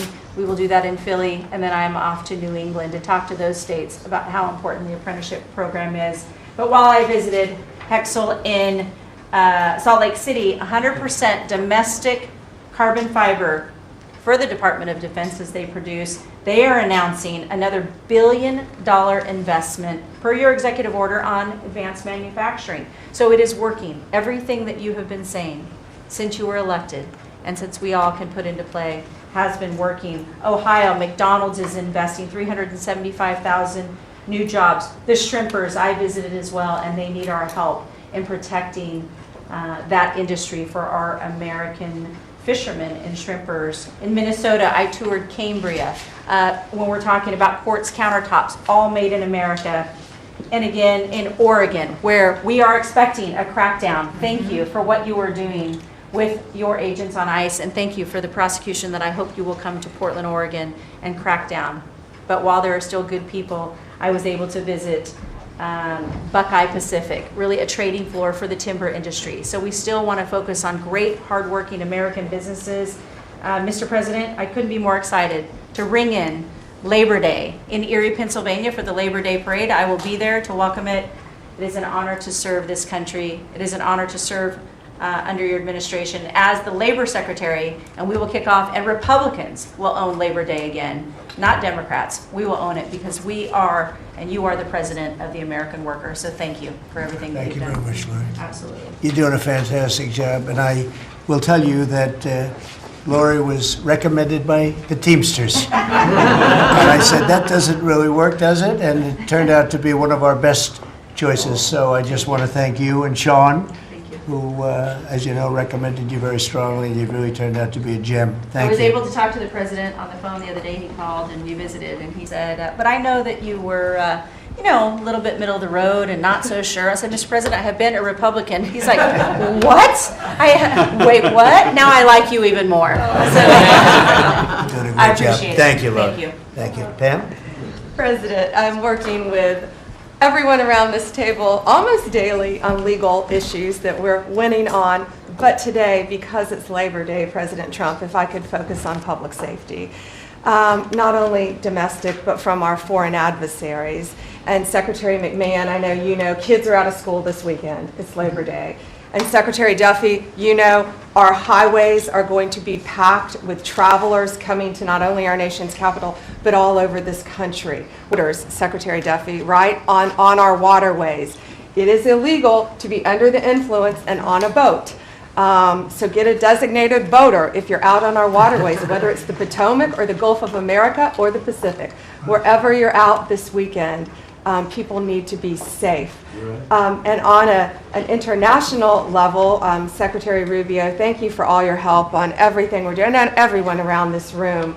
But yesterday, there was a big, big win. El Mayo pled guilty, and he was the co-founder of Sinaloa cartel with El Chapo. And there's even a Narcos Netflix series about these guys. Well, now we know the ending. He's going to die in an American prison. They are one of the worst, El Chapo and El Mayo, some of the worst narco traffickers in our world. And he will spend life in prison now. And that's so important because those guys and others throughout this country, throughout this world, have brought into our country drugs, cocaine, heroin, fentanyl, methamphetamines that's killing our kids. And we have to stop that. And that's what you've been doing not only in DC, but around the country at your leadership. And over the weekend, parents need to know, with kids out of school, with people out on our highways and on our waters, do not take a pill from anyone you know, don't know. Do not buy anything on the street. It could be laced with something toxic. We've seen so many fentanyl overdoses. And when you were here in DC, we showed you pictures of some of the drugs that had been seized right here in DC. President, they were packaged for children. Packaged for children. And people are dying from these around our country. So thank you, President Trump, for your leadership and for letting Americans know that it's now a safe place to go. But parents also have to know, college kids have to know, to be vigilant and not take this trash. Because you could be thinking you're taking a Xanax, an Adderall, anything, and it could be laced with something very lethal. So thank you, President Great Trump. message, Thank and you, you've been President. fantastic this last 12 days in D.C. The job you and your whole group has done is, All of us. everyone's talking about it all over the world. I hate to have to talk about that, but we have to. It's becoming a very safe place again, and the work, I've seen how hard you worked from the beginning, in all fairness, but this focus on D.C. is so important for the country, so great job, and to everybody. And great job. President, it's a team around. We're all working hand in hand, side by side, all of our agencies together to make America safe and DC safe. And Iris, congratulations on your baby, and I'm so glad that you're safe now. Thank you, Pam, very much. Mr. VP, would you like to say something? Yes, sir. I'll be brief, but I want to congratulate you and the entire team on all the things that have been accomplished. You'll hear about a lot of it. You've already heard some of it, but I thought it would be helpful, Mr. President, just to take stock, not just of what we've accomplished, what we will accomplish, but of the mess that we inherited, because I think it makes this first Labor Day a bigger and more special occasion. You heard, I think, Christie talk about this, that all of the net job growth under the Biden administration had gone to the foreign-born. Now that net job growth is going to American citizens who deserve opportunity in their own country. That's a great accomplishment. You'll hear, I'm sure, Scott talk about the success with tariffs. People forget that we inherited the largest peacetime deficit in the history of the United States of America. And now, because the president is not letting foreign countries take advantage of us, we're collecting hundreds of billions of dollars, trillions of dollars over 10 years in tariffs from countries and companies that were formerly taking advantage of the American people. You heard Pam talk about the public safety and the success that we've had there. I happen to believe that maybe the most sacred thing that we can deliver to American workers is the ability to live safely and comfortably in their own neighborhoods. Public safety is not just something that should belong to the wealthy, it should belong to every working man and woman in the United States of America. And because of the work of this administration, that is happening. And of course, Mr. President, you yourself talked about the inflation mess that we inherited under the Biden administration. Maybe the most striking and even shocking statistic of the Biden administration is that housing costs have gone up by 100% over the 4 years of the Biden administration, literally doubled, making the American dream of homeownership unaffordable. We've made great strides and great progress already. But to the American people who are listening, there's a lot more to do. We're going to keep on working hard at it, but it's an honor to do this job under the president's leadership and with this very great team that you've assembled. So we've done a lot, but there's a lot more work to do, and we're very cognizant of it. Thank you, sir. Great job. Thank you, J.D. Scott? Sir, as we've said very often, economic security is national security, and our country has never been so secure thanks to you. You have brought us back from the edge. You have the overwhelming mandate from the American people. You're restoring confidence in government, a topic that is on the front of everyone's mind, the Federal Reserve. The Federal Reserve's independence comes from a political arrangement between itself and the American public. Having the public's trust is the only thing that gives it credibility, and you, sir, are restoring trust to government. You are weeding out the waste, fraud, and abuse, and the old ways of doing things are not good enough. We are seeing a blue-collar boom. In the first 7 months of your administration, real blue-collar wages have taken off, and the only other time that they've done this in the past 70 years was in your previous term. Your efforts on tax, trade, and deregulation have boosted paychecks for American workers while slowing the pace of inflation and lowering the cost of energy. Inflation has plummeted to just 1.9% since you took office, and the economy rebounded with real GDP surging 3% last quarter. The blue-collar boom coincides with a CapEx comeback. In anticipation of your one big beautiful bill becoming law, CapEx increased by American businesses by nearly 14% in the first half of this year. And as you and I talk about frequently, and as that chart or that photo attests, we are going to see, I believe, a bigger CapEx boom from here. This is just the beginning, just the beginning.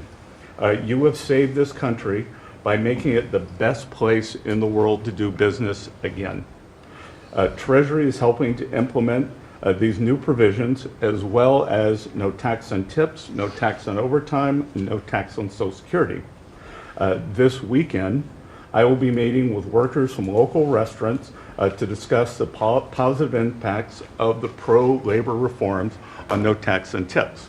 And I have to tell you, thanks to you, when I go into a restaurant or stop by a Hotel Dorman, I am the most popular person there. And since my first job at age 9 was as a busboy getting tips, I am going to spend Labor Day going from restaurant to restaurant talking to workers who receive substantial amount of tip income. So I'll hear directly from them how your one big beautiful bill is increasing their take-home pay and making a big difference. Now, we can also talk, that is domestic. On the international front, you have leveled the international trading system whereby countries took advantage of us, and that's over. It's over. The Treasury Department is taking in record tariff revenues that I had been saying was running at a rate of $300 billion a year. You chastise me for saying that it's not, that number is too low, and as usual, you're right, that we had a substantial jump from July to August, and I think we're going to see a bigger jump from August to September. So I think we could be on our way well over $500 billion, maybe towards the $1 trillion number. This administration, your administration, has made a meaningful dent in the budget deficit. The average budget deficit during this term is 26% less than the last 12 months under Biden. And even the CBO, and we don't agree with CBO on everything, as you said, last Friday, on a summer Friday, had to admit that they believe over the next 10 years, the budget deficit will be $4 trillion lower than they had previously scored. $4 trillion, 3.3 trillion of tariff income, 700 billion of lower interest cost, and I would expect that number could go up from here. So, Mr. President, your return to the White House marked the return of the American worker. Thank you for reclaiming Labor Day for the American people. You're growing the economy for everyone, especially the middle and lower income households who suffered disproportionately under the last administration, and it's an honor to do this under your leadership. Great job. You're doing great. Thank you very much, Scott. Brooke? Sir, I dropped my second son off at college last week. And I wasn't planning to say this, but just listening to everybody, I wanted to put a little bit of a personal touch on this work. He started his freshman year yesterday at Texas A&M, for all my SEC friends in the room. Thank you for saving college football, by the way. We're all very grateful. The country just feels different. It just feels different. There's such a optimism and a love. There's a faith movement going through, especially with our younger Americans. And for those of us with kids in college, I know we feel it. And I experienced it firsthand last week, moving him and my other older son in as well. As we move toward Labor Day, you have made a lot of dreams come true for a lot of people, but one of my longtime dreams was for the right to recapture Labor Day. And I've been talking about this for almost 20 years and writing about it, that why are we ceding the day that we are celebrating the American worker to the Democrats? Because this is our day. Perhaps of any day of the entire year, this is our day. America was founded and fought for by fishermen and farmers and workmen and et cetera. The Genesis, the first book of the Bible, talks about the righteousness of work and the art of creation. And so to be part of this effort to represent the farmers, the ranchers, the agriculture industry at this moment in time, which I do believe we're in a revolution. 1776 was the first one, 1863 or so with Abraham Lincoln was the second. This is the third with Donald Trump leading the way. And we are saving America. And the idea that we are putting the worker, the very central component of the American dream, at the center of it is the reason that it is so. So at USDA, it continues to be my greatest honor to fight for the original American worker, whom I think the farmer is and what they represent. And as we are building new systems and new structures, as we have this year going to have the best harvest on record for our row croppers and others, what this team has done and is doing to open up those markets to ensure that these farmers can continue to return prosperity to rural America. I'll finish with this. This morning, we had a working group with 6 of our cabinet members. Bobby Kennedy representing healthcare, Linda McMahon education, Lee Zeldin deregulation, Kelly Loeffler small business, Lori Chavez Tarimmer labor, and Scotty Turner housing. And how you leading the way in your vision, how that will return the golden age to rural America, to the very fabric of our country.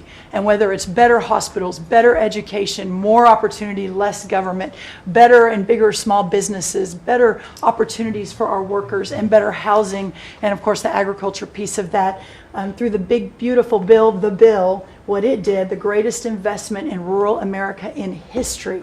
And now the opportunity to effectuate that is, again, a game changer, a country saver, and what a joy to be able to do it under your leadership. So thank you so much. Really good, thank you. Beautifully stated, thank you very much. Scott? Yes, sir. Thank you, Mr. President. I'm so grateful to be here to celebrate Labor Day with the greatest team in America. And it is football season, so I'm happy about that. But Mr. President, I want to say thank you for, as Brooke said, reclaiming Labor Day. And you've been a tremendous champion for the American worker. I come from a hard-working family, as many people around this table do. And so thank you for helping us to change the conversation. And I believe we are changing the conversation around the kitchen table. And as everybody knows, you know, my job is to steward HUD. And we have at HUD been very intentional about changing the conversation about the dignity of work and the dignity and the honor of family formation through work. And how the younger generation, when they see their parents work, how they're incentivized to work. And that, you know, America is not a welfare state, but America was built on small business. It was built on entrepreneurship. And so as it pertains to housing, we're being very focused on that, and even some that receive HUD funding to make sure, like our Section 3, when you receive HUD funding, that you are given opportunities for the most vulnerable Americans that you serve to have work, to have opportunities to work, to have work requirements. Work requirements are not a bad word. That's a great word.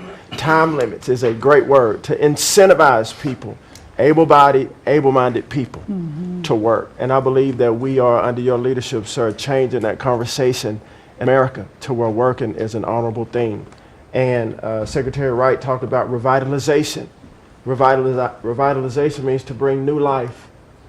And I believe we're bringing new life to America, Mr. President, through work and through all the jobs that people are doing around this table. And with the One Big Beautiful Bill, the most extensive tax break in American history, opportunity zones are now made permanent. And you know how passionate I am, and you are too, sir, about opportunity zones. And so this will allow us to continue to build affordable housing around our country. And Mr. Vice President, I'm coming your way. I'm coming to Columbus later this week and to see how we can continue to build affordable housing in our country with opportunity zones. And you know, 1 million people, Mr. President, were lifted out of poverty because of opportunity zones. $90 billion of private money was invested in opportunity zones, urban, tribal, and rural. And now that they've been made permanent, we're looking for millions more to be lifted out of poverty, $100 billion to be invested, hundreds of thousands of jobs to be created, hundreds of thousands of units of housing to come online. And so, sir, I sit here very excited about the future of this country. I'm very proud to be at this table, humbled to do so. And HUD, we're on a good path. So thank you for all your support and helping us, sir. Thank you very much. Okay, God bless you. And I want to give credit to Tim Scott, great senator from a place called South Carolina that we love, right? And Tim really came up with opportunity zones, and we did a good job of working with him, and together we created something that nobody speaks of very much, but it's probably the most successful thing that's ever been done of its kind. It's been amazing. So Tim Scott deserves a lot of credit for that. Thank you. Thank you. So Russell, go ahead. Thank you, Mr. President. And I get the opportunity to go hand by hand with all of these people as they move their DRECs through the Office of Management and Budget. And I wanted to zoom out for a second. In the first term, you gave us a goal of 2 for 1. And then we outperformed it through your leadership. We came in at around 5.5, 6 for 1. And then as you're running for your second term, you put out a goal that when you put it out, I was thinking to myself, that's going to be a pretty ambitious goal. You said 10 for 1. Well, where we are right now, in just 1 month, in 1 year, basically 8 months, we are at 245 deregulatory initiatives planned by these agencies. That comes out to 30 for 1. So we are making incredible strides. And you know, as you're focused on the details of each one, I mean, these aren't small things. Endangerment finding is one of the most deregulatory things we've in the history of this country. NEPA, reform, incredibly deregulatory. WOTUS just came in, which is Waters of the United States. So every single one of these agencies is doing incredible work when it comes to deregulatory, and when you add that to the work being done to get us going on energy, reduce spending, we're going to lower costs for the American people, we're going to be able to have innovative jobs and get them back to work. So thank you for your leadership, Mr. President. Thank you. Great job, Russell. Appreciate it. John, central casting, I call him. He's central. Well, Mr. President, I'm grateful to be with everyone today, and as we're talking about jobs and workforce at CIA, consistent with your directives to all of us, we've embraced your mantra for a leaner, more effective, more efficient workforce. But at CIA, Mr. President, we had an additional challenge because, as you know, at times, our workforce had been misdirected. Its focus put on political narratives, some that even worked against you and always worked against the American people. I heard about that. But under your leadership and your direction, we have been focused back on the core mission of what CIA is supposed to be doing, which is to provide you and this entire incredible team around the table with a decisive strategic advantage in accomplishing your goals. And your success in that regard, the examples are clear and many. With regard to Iran, everyone knows that our DoD partners executed that mission flawlessly. But flawless military operations are subject to flawless intelligence. And as you know, Mr. President, CIA was the backbone in terms of its intelligence operations in providing that flawless execution that allowed you and your team to obliterate Iranian nuclear facilities and set back a nuclear program by years. Likewise, with regard to your ability to prevent and to preempt wars between India and Pakistan, between Armenia and Azerbaijan, between Rwanda and the Democratic Republic of Congo. In all those cases, CIA intelligence supported you and your entire team in making that possible. It's not just you, it's the folks around this table, Secretary Bessent, Secretary Lucknick, Trade Representative Greer, and their great successful negotiations on trade and tariffs, again, was a CIA workforce working to enable them to accomplish your goals. So as we roll into Labor Day, I tell you that the CIA workforce at the Trump CIA is grateful to be focused on what it's supposed to be, which is helping you prevent and end wars and to make America safer. Thank you very much. You've been really fantastic, but I'm not surprised. I've known John a long time. I'm not surprised at all. Thank you very much. Steve, please. Mr. President, working for this government, for you, is the greatest honor of my life. I tell it to everybody, and I really do feel that way, and I thank you, because it's a privilege to go out there and represent you in your humanitarian effort, in your goals of solving conflicts all over the world. I think there were actually more than 7 conflicts that you put to bed in the last 8 months. And I hear these, I travel all over the world. In Hostage Square, they talk about you reverentially. It's really quite amazing. I sometimes wish that I had a cam recorder with me and I could put you right there as I listen to it. I was in Gaza, the first American diplomat, on your behalf, and as we delivered food and aid pursuant to your new aid initiative, pushed forth by your great Secretary of State, Rubio, who it is a privilege for me to work alongside. The people were applauding you. The signs were up. I mean, these are people who I just don't think you get the proper credit for it all. We are negotiating multiple entries into the Abraham Peace Accords because of your vision.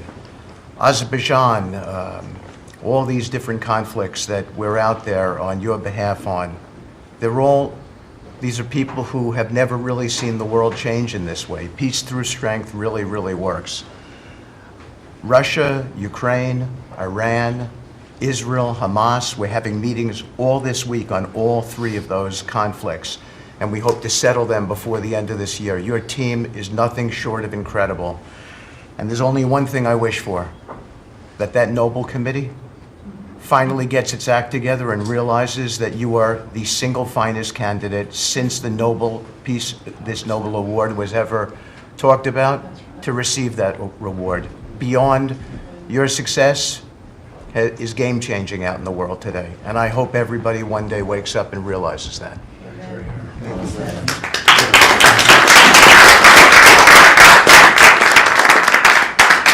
Thank you, Steve. Jameson, please.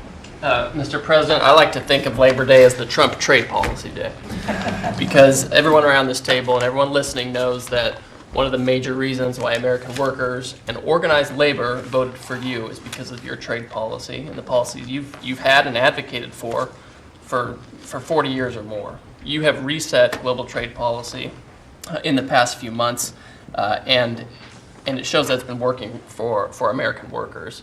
When you look at President Biden, in the last quarter of 2024, median weekly earnings fell 2.1%. In the first quarter of your term, they went up 3.3%. And that's why we're doing the trade policy we're doing. It's to help the workers of the United States of America. And they're the best in the world, but they can't do it without a level playing field. And you have flipped the script. For many years, the other countries had high tariffs and high non-tariff barriers, while we were open to all of their labor and services and goods and capital.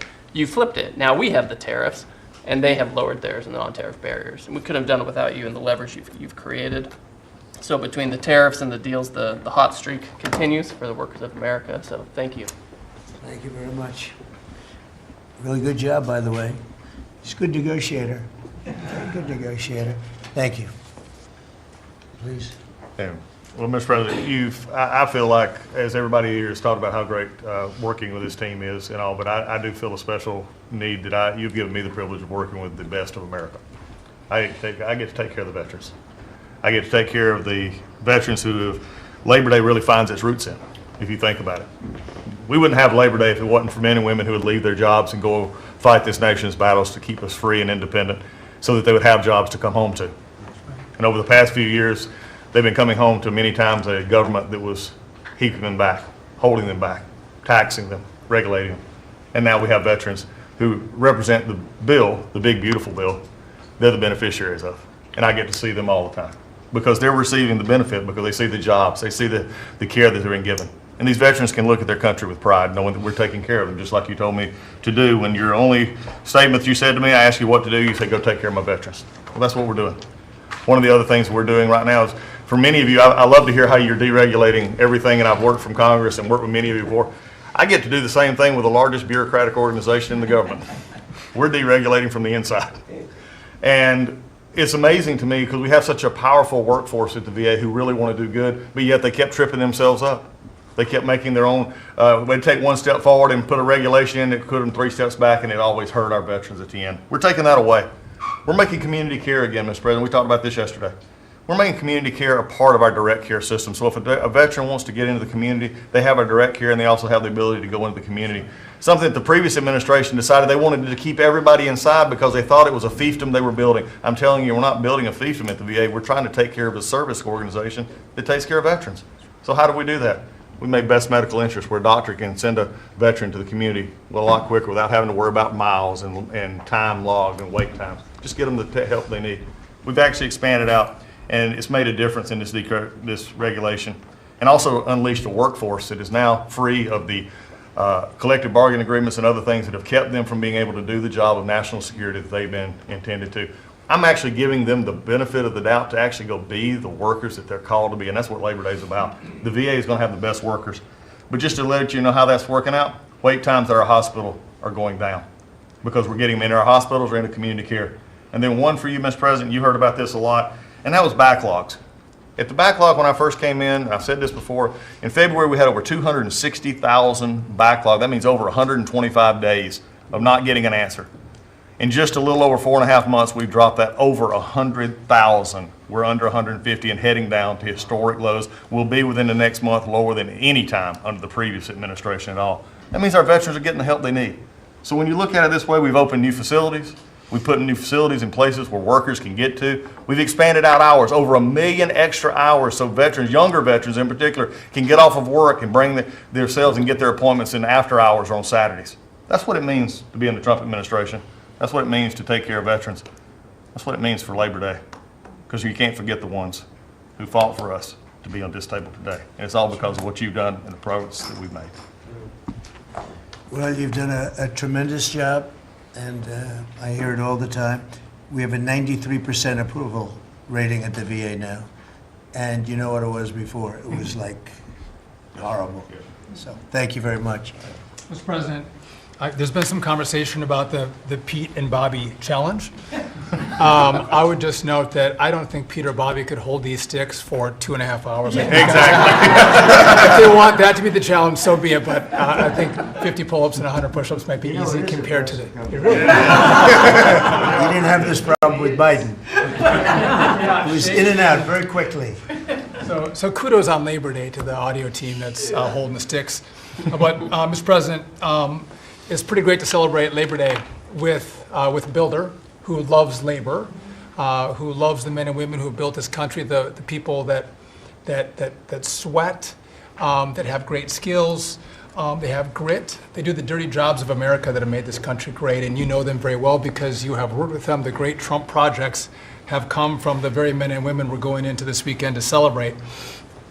We all want to claim Labor Day in our departments, but I'm going to claim this at DOT because, you know, roads, bridges, pipelines, shipbuilding, rail, passenger, and freight all fall under the great men and women who wear boots and make this country wonderful.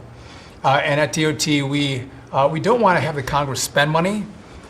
We want to take the money that Congress gives us and actually deploy it and put these men and women to work building the great projects of this country. That you said, the big, beautiful projects that connect this country. And that's why we have got rid of the DEI. We've got rid of the green. We've done what we can to streamline the regulation to move these projects faster. Time is money, and time has been money. Even Democrats agree now that it takes too long to go through the regulatory process. So we're going to move these projects faster, putting the great American worker back to work. I want to make a quick comment. We've all probably talked about this horrific accident in Florida, and I appreciate the help of Christy and Marco on this very issue. But in May, we said, listen, it's a safety issue if you can't proficiently speak the English language. And we gave states a little over a month to comply. And Washington, California, and New Mexico have refused to comply. And by the way, this individual in Florida received a CDL from Washington, from California, and received a speeding ticket after our rule went into place, and they didn't stop him. And had they taken him out of service, he wouldn't have been in Florida, and we would have 3 beautiful people alive today. And I make that point because it's the work that maybe no one sees that then shines a light when horrific things happen, but also that your cabinet works together and teams up to make a difference for the American people. Real quickly, so we have a safety mission at DOT. I don't know that you'd think of the transit unions in the greatest cities of the country, New York maybe being one of them, that support us, but they do, because the violence in the subways and on our buses across the country, the transit workers are the ones who take the most abuse. And they're grateful for the mission of everybody around this table fighting to make their communities safer. So I appreciate everyone's help on that. But the transit unions love the effort that all of us have put in together. One quick FAA. We are about to put out a request for proposals for a big, beautiful bill. We got build. We got $12.5 billion in the big, beautiful bill. We need more, but this is a great start. I expect the middle till the later part of July, we'll be through the process to bring the proposed integrators to you for selection, so we're looking forward to that. We will have the most, I'm learning from you, this is going to be the greatest contract ever crafted in the federal government for this build for air traffic control. Really, it's innovative, and we have unique tools at FAA. It's going to be a great contract. Bobby left me out of the windmill conversation, Bobby, so there was a study done in the last administration that said if you build windmills 1.2 miles, within 1.2 miles from a roadway, it can mess up the automation and technology on a car. Same thing 1.2 miles from rail. The last administration buried that report, Mr. President, And so now what we've said is, what we're going to do is say, listen, I'm sorry, it is a safety risk to build windmills this close to roads. By the way, they want to build them by roads and by rail. We're going to say no more. It is a safety risk, and we have a report to show that. And just real quick. Good idea. That's great. Good team effort. I wasn't invited to the party, but I'm still going to throw you to the party. Maybe next time, Bobby. One last thing. We have this Mars to Moon to Mars mission. Sorry about that. But sometimes people think that space doesn't matter to them. But if you look at every rocket that's launched, the machinists, the truck drivers, the electricians, the welders that build these rockets in the industry that has developed over the course of the last 10 years in space, it's truly remarkable. It's not just rich guys sending up rockets in partnership with NASA.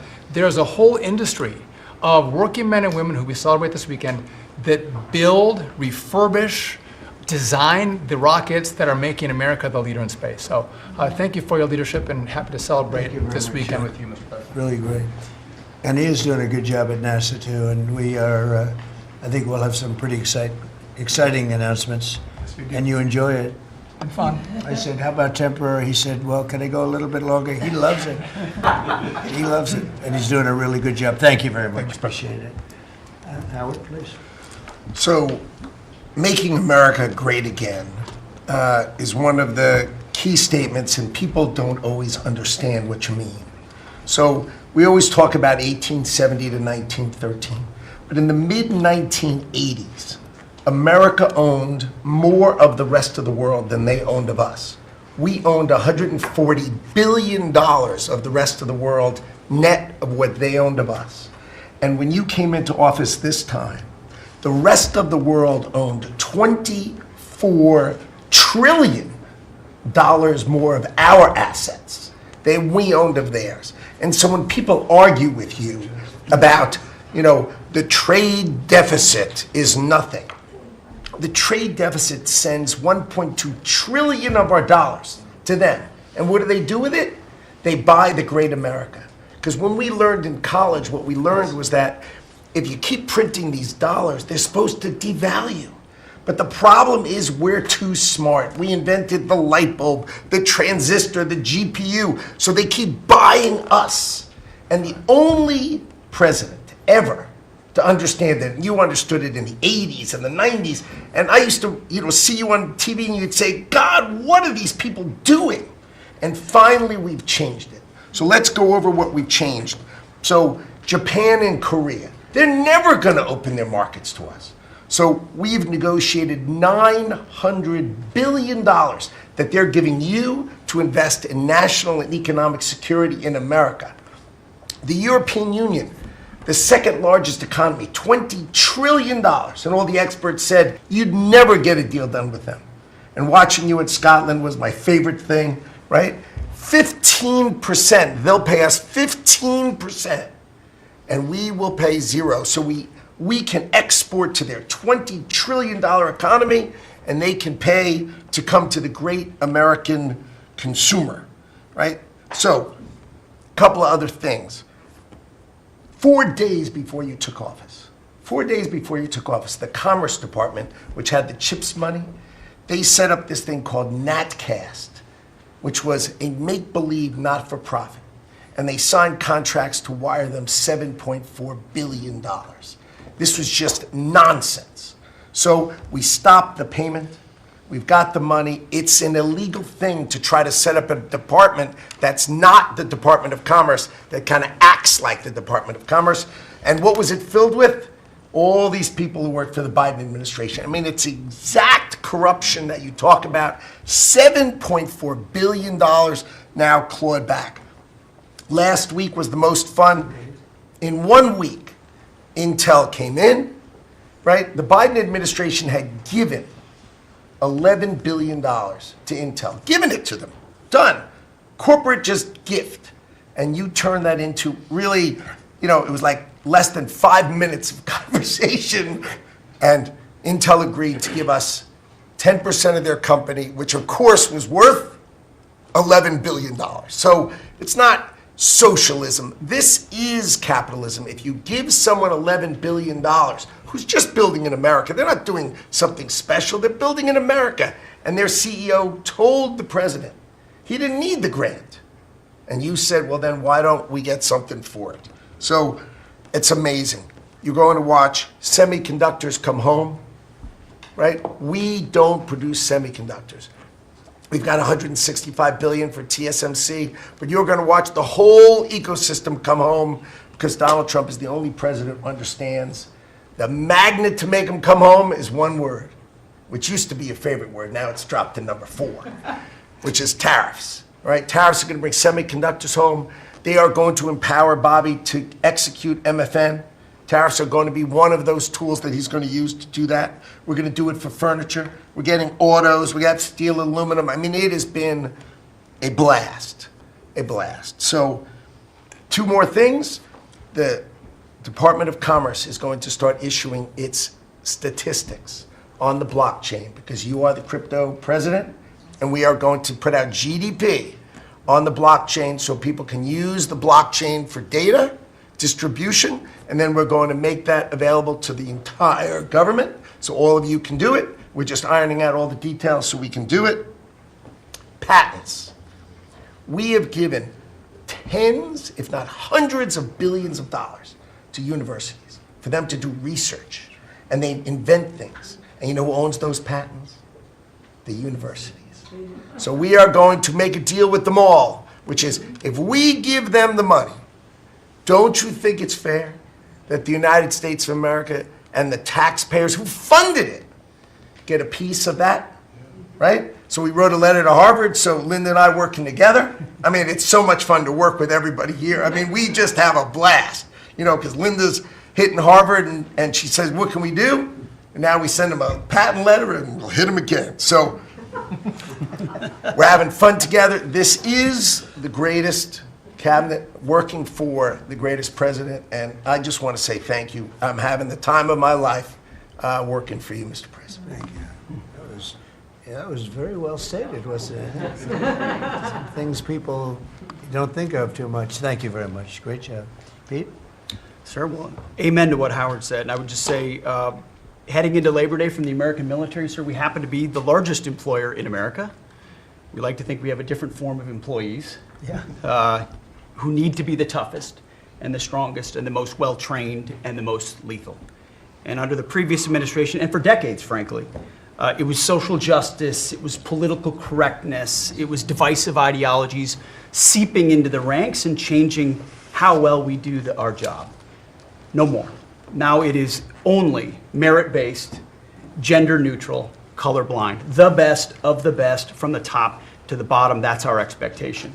And so you've enabled that. So from the troops directly, which they ask me to say all the time, thank you for your leadership, for your boldness, for your clarity, for common sense, for providing a shield for the rest of us to put America first and to apply peace through strength. We're in the strength business. That's our job, is to stand behind everybody here and alongside John in everything they do to keep the country safe. And the world is noticing. And I wish everybody could. There were 2 meetings yesterday that I think tell the story. One was, because today happens to be the 4-year anniversary of what happened at Abbey Gate in Afghanistan. Mr. President, you had the families in, who you've met with multiple times, who, when the cameras were on and not on, acknowledged, sir, you were the only one that gave them a proper greeting, that recognized what they gave their sons and daughters in the debacle that was the withdrawal in Afghanistan, that we will bring accountability for at the Defense Department through our investigation. That's good. But at the same time, the world sadly took notice. Whether it was Israel, whether it was Ukraine, those wars never would have started if you were president. Instead, they looked at the foolishness of Joe Biden. Under your military, your Pentagon, we are restoring deterrence. Whether it's Midnight Hammer and those beautiful B-2s, 37 hours straight, whether it's counter-drug operations in our own hemisphere, whether it's the border, working with Christie and the national security team, whether it's LA, whether it's Washington, D.C., you name it, whether it's Europe. Our allies paying 5%, now our allies in the Indo-Pacific stepping up to do the same. That's a recognition that American leadership is here. And then in the second meeting, we were talking about what we're doing in D.C., and Pam's taking the lead. I have to say, just pause for a second. When I look around this table, Yes, there's a national security team of Steve Witkoff and John and Scott and Howard and the vice president and Susie and Christy and Tulsi, but to every person here, we work together on a daily basis. And if you call me and I call you, the answer is yes, how do we do it together? I think that's exceptional. It's what the American people deserve, and you've demanded that, sir. So I very much appreciate it. In that meeting on DC, I started my sentence by saying, the Department of Defense, to which you said that just doesn't sound right. So maybe next time we're here, my card will read Department of War. We'll see. But it's not, here's the thing, here's what people miss. It's not just about words. It's about the warrior ethos. It's about what the department is supposed to do. George Washington started the Department of War because he wanted us to win our wars. Our founders didn't want endless foreign entanglements. They didn't want endless contingencies and deployments. They wanted an empowered military that was, the handcuffs were taken off to fight to win and then bring those troops home. So my platoon in Guantanamo Bay, our motto was, those who long for peace must declare for war, must prepare for war.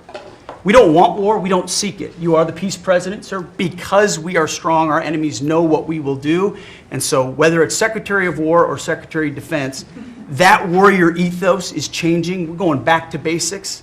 Our drill instructors can be drill instructors again, sir. So from the minute of the tactical of standards to the strategic of B-2 bombers, we're focused on what matters. Had a meeting yesterday on Golden Dome for America, which is on track to deliver strategically for the American people. Munitions and the Deputy Secretary making sure our stockpiles are overflowing. That's our job. I'm an honor to be a part of it, sir. Thank you for your leadership. That's great. I think I like Department of War better, but we'll make that decision, right? But you've been great. Thank you very much, sir. So Marco, go ahead. Well, Mr. President, first of all, everyone's made this comment already and needs to be echoed again. You were elected as the President of Working Americans, and that's why this Labor Day is so meaningful. For me personally, this is the most meaningful Labor Day of my life as someone with 4 jobs. And so... It's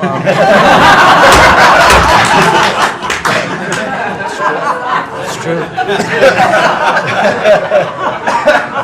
And, but on the point of, you made it very clear from the outset, even in foreign policy, everything we did has to be pro-American. It has to make America stronger or safer or more prosperous. And there's just a few things I want to touch to because it involves your team under your leadership making it happen. The first is, for the first time in the modern era, we are truly on offense against organized cartels that are pumping poison, killer poison, into our cities. And that's a team effort. It's Christie's team, it's Pete's team, it's Pam's team, and obviously it's under your leadership. And by the way, we're getting incredible economic international cooperation. Countries just in the last week, Ecuador, Paraguay, Guyana, Trinidad, today Argentina, all joining us or trying to be helpful in advancing this. And this just, one thing is we're going to stop drugs from coming in and we're having record seizures, but another thing is to build an international coalition against the scourge on the international stage. The second is mass migration, illegal mass migration, which is dangerous for the country but harmful for American workers. What's happening on the border is essential, but it's not just what's happening on the border. And again, Christy and her team have been essential in this. We have countries all over the world that are actually helping us, whether it's through safe third country agreements, whether through it's stopping the migration flow from coming here in the first place, incredible international cooperation. You've redefined our border. It's no longer just our physical border. We are doing things ahead of time to prevent this from happening and getting cooperations from countries that we've never seen before. And last, I would say, and Steve touched upon this, who, by the way, is doing a phenomenal job. Steve is both a great negotiator and he's also a nice guy, which are 2 tough things to pull off together. But it's incredible. But we both work for the peacemaker in chief. Think about it, how fortunate we are as Americans to have a president who's made peace a priority. And just since the last time we've met, there was a war going on in Cambodia and Thailand. Between Cambodia and Thailand. The president just picks up the phone and tells them to stop fighting, and within 72 hours, the fighting had stopped. There's no other leader in the world that could have done it. And the fact that you were willing to spend time to do that and to make it happen is, of course, essential. And then the war that didn't happen because of Azerbaijan and Armenia coming here to sign that peace deal, which is historic in so many countries. You know how many countries said, it's never going to happen, it isn't possible. And it occurred, Mr. President, because of your leadership. And then on a point of personal privilege, I wasn't even going to raise it. I haven't even talked to you about this. It's a little controversial, but I think I need to bring it up at this time of year. This thing about people getting married on Saturdays during college football season is a scourge, Mr. President. It's dividing families. I don't know if we can have an executive order on this. It's insane. But it's really difficult. There's 7 other months of the year that people can get married, so I just wanted to say that because it's very, very difficult. Thank you. Fantastic. Thank you very much. Doug, please. Well, Mr. President, you've heard from around the table how people are grateful to have an opportunity to be part of this team, have an opportunity to work for you, and have an opportunity to serve the American people. And I would say as we head into this Labor Day, the thing that really differentiates you and your leadership and everybody around this table is one word, and that's respect. Because this is a group of people that respect our farmers and ranchers. We respect the people that are in law enforcement. That's a huge change. Respecting the people that are in uniform, respecting our veterans, respecting our shrimp fishermen. I mean, whoever it is in this country, people that are building our roads. This whole group embodies that sense of respect. And when we start with that, then who benefits? We come up with policies that help those people. And what have you done? You've led an opportunity for us to have the lower taxes, way lower deregulation, record amounts of investment that's coming into this country. We're going to be seeing lower interest rates. All of those things coming together is a gift to the working people. The policies are lifting everybody up. There's 140 million Americans that get up and go every day and drive to work. They commute. And one of the most obscene things of the prior administration was their energy policies was creating a hidden tax on those people. The poorer you were, usually the further you had to drive because you couldn't afford the housing if you were working at a hotel, if you were working in a service industry. We were taxing them. A hidden tax on them was the high cost of energy. You were perhaps one of the only leaders in the world that understood the connection between peace abroad and prosperity at home was directly connected to energy policy. You came in and said, we're going to sell energy to our friends and allies. We're going to bring prosperity at home through policies here by having lower energy prices. And we're going to stop funding wars abroad with energy policies that help their adversaries and hurt us. You said we're going to sell energy to our friends and allies. And with the work that Jameson and Howard and Scott and everyone has done on these trade deals, we're going to have an opportunity to have a renaissance in American energy, selling energy to the world, which is going to help bring peace abroad. But the real key thing in closing I want to say is 2 things. One has to do with the U.S. Park Police. That's the group here in Washington, D.C.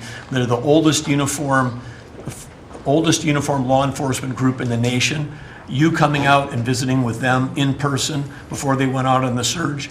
Not only are carjackings down, muggings down, homicides down, everything down, morale is through the roof. Just like Pete saw, we've got record people signing up to want to be part of our military. You have breathed life back into the profession of law enforcement. Your respect for law enforcement is so incredible. It's making a difference. And then us giving them the tools. On a lighter note for everybody here, one of the rules that under President Trump we were able to change for the U.S. Park Police was they could do a pursuit. I was shocked to find out when we were talking to them, like, oh, you pull somebody over and they just drive away and you can't pursue them? I mean, and they said, no, we can't. They said, all rules. We got that rule changed in 24 hours because of President Trump's leadership. The next night, they had so much fun. They pulled people over. They started to take off. They chased them. They stopped them. And then the bad guys, some of these were in cars that had stolen plates. So they take the plate off. They steal them off somebody else's car. They know it. The plate doesn't match. They know they're doing this thing. The bad guys in the car said, you're not supposed to chase us. Like, you're breaking the rules. The bad guys are telling us to bring them. No, we're back in action. So it's like, and so the morale is high. They all wanted to say thank you to you.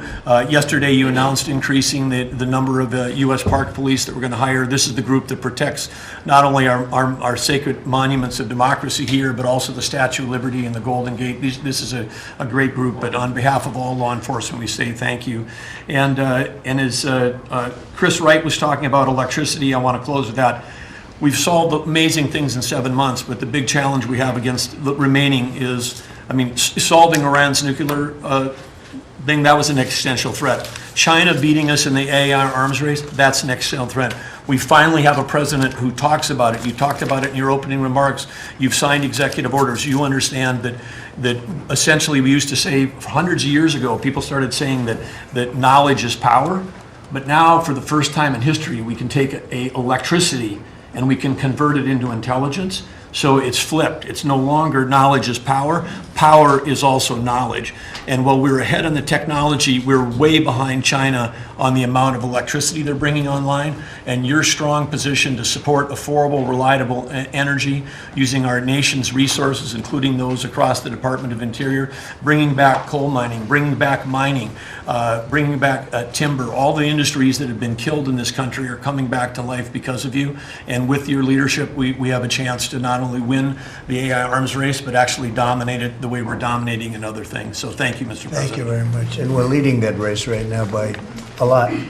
And we're going to keep the electricity coming. You know, in China, they do it very quickly. They have one person that says, do it, and that's it. But essentially, we have one person that says, do it. And we've given that order, and the job they've done has been amazing. And I want to thank again, Lee, what you're doing in that regard is so important. And the rapidity, just as fast as them, because it's a question of a week versus a day, and that's not going to make the difference. But you've done fantastically, and Doug and Chris, amazing job. So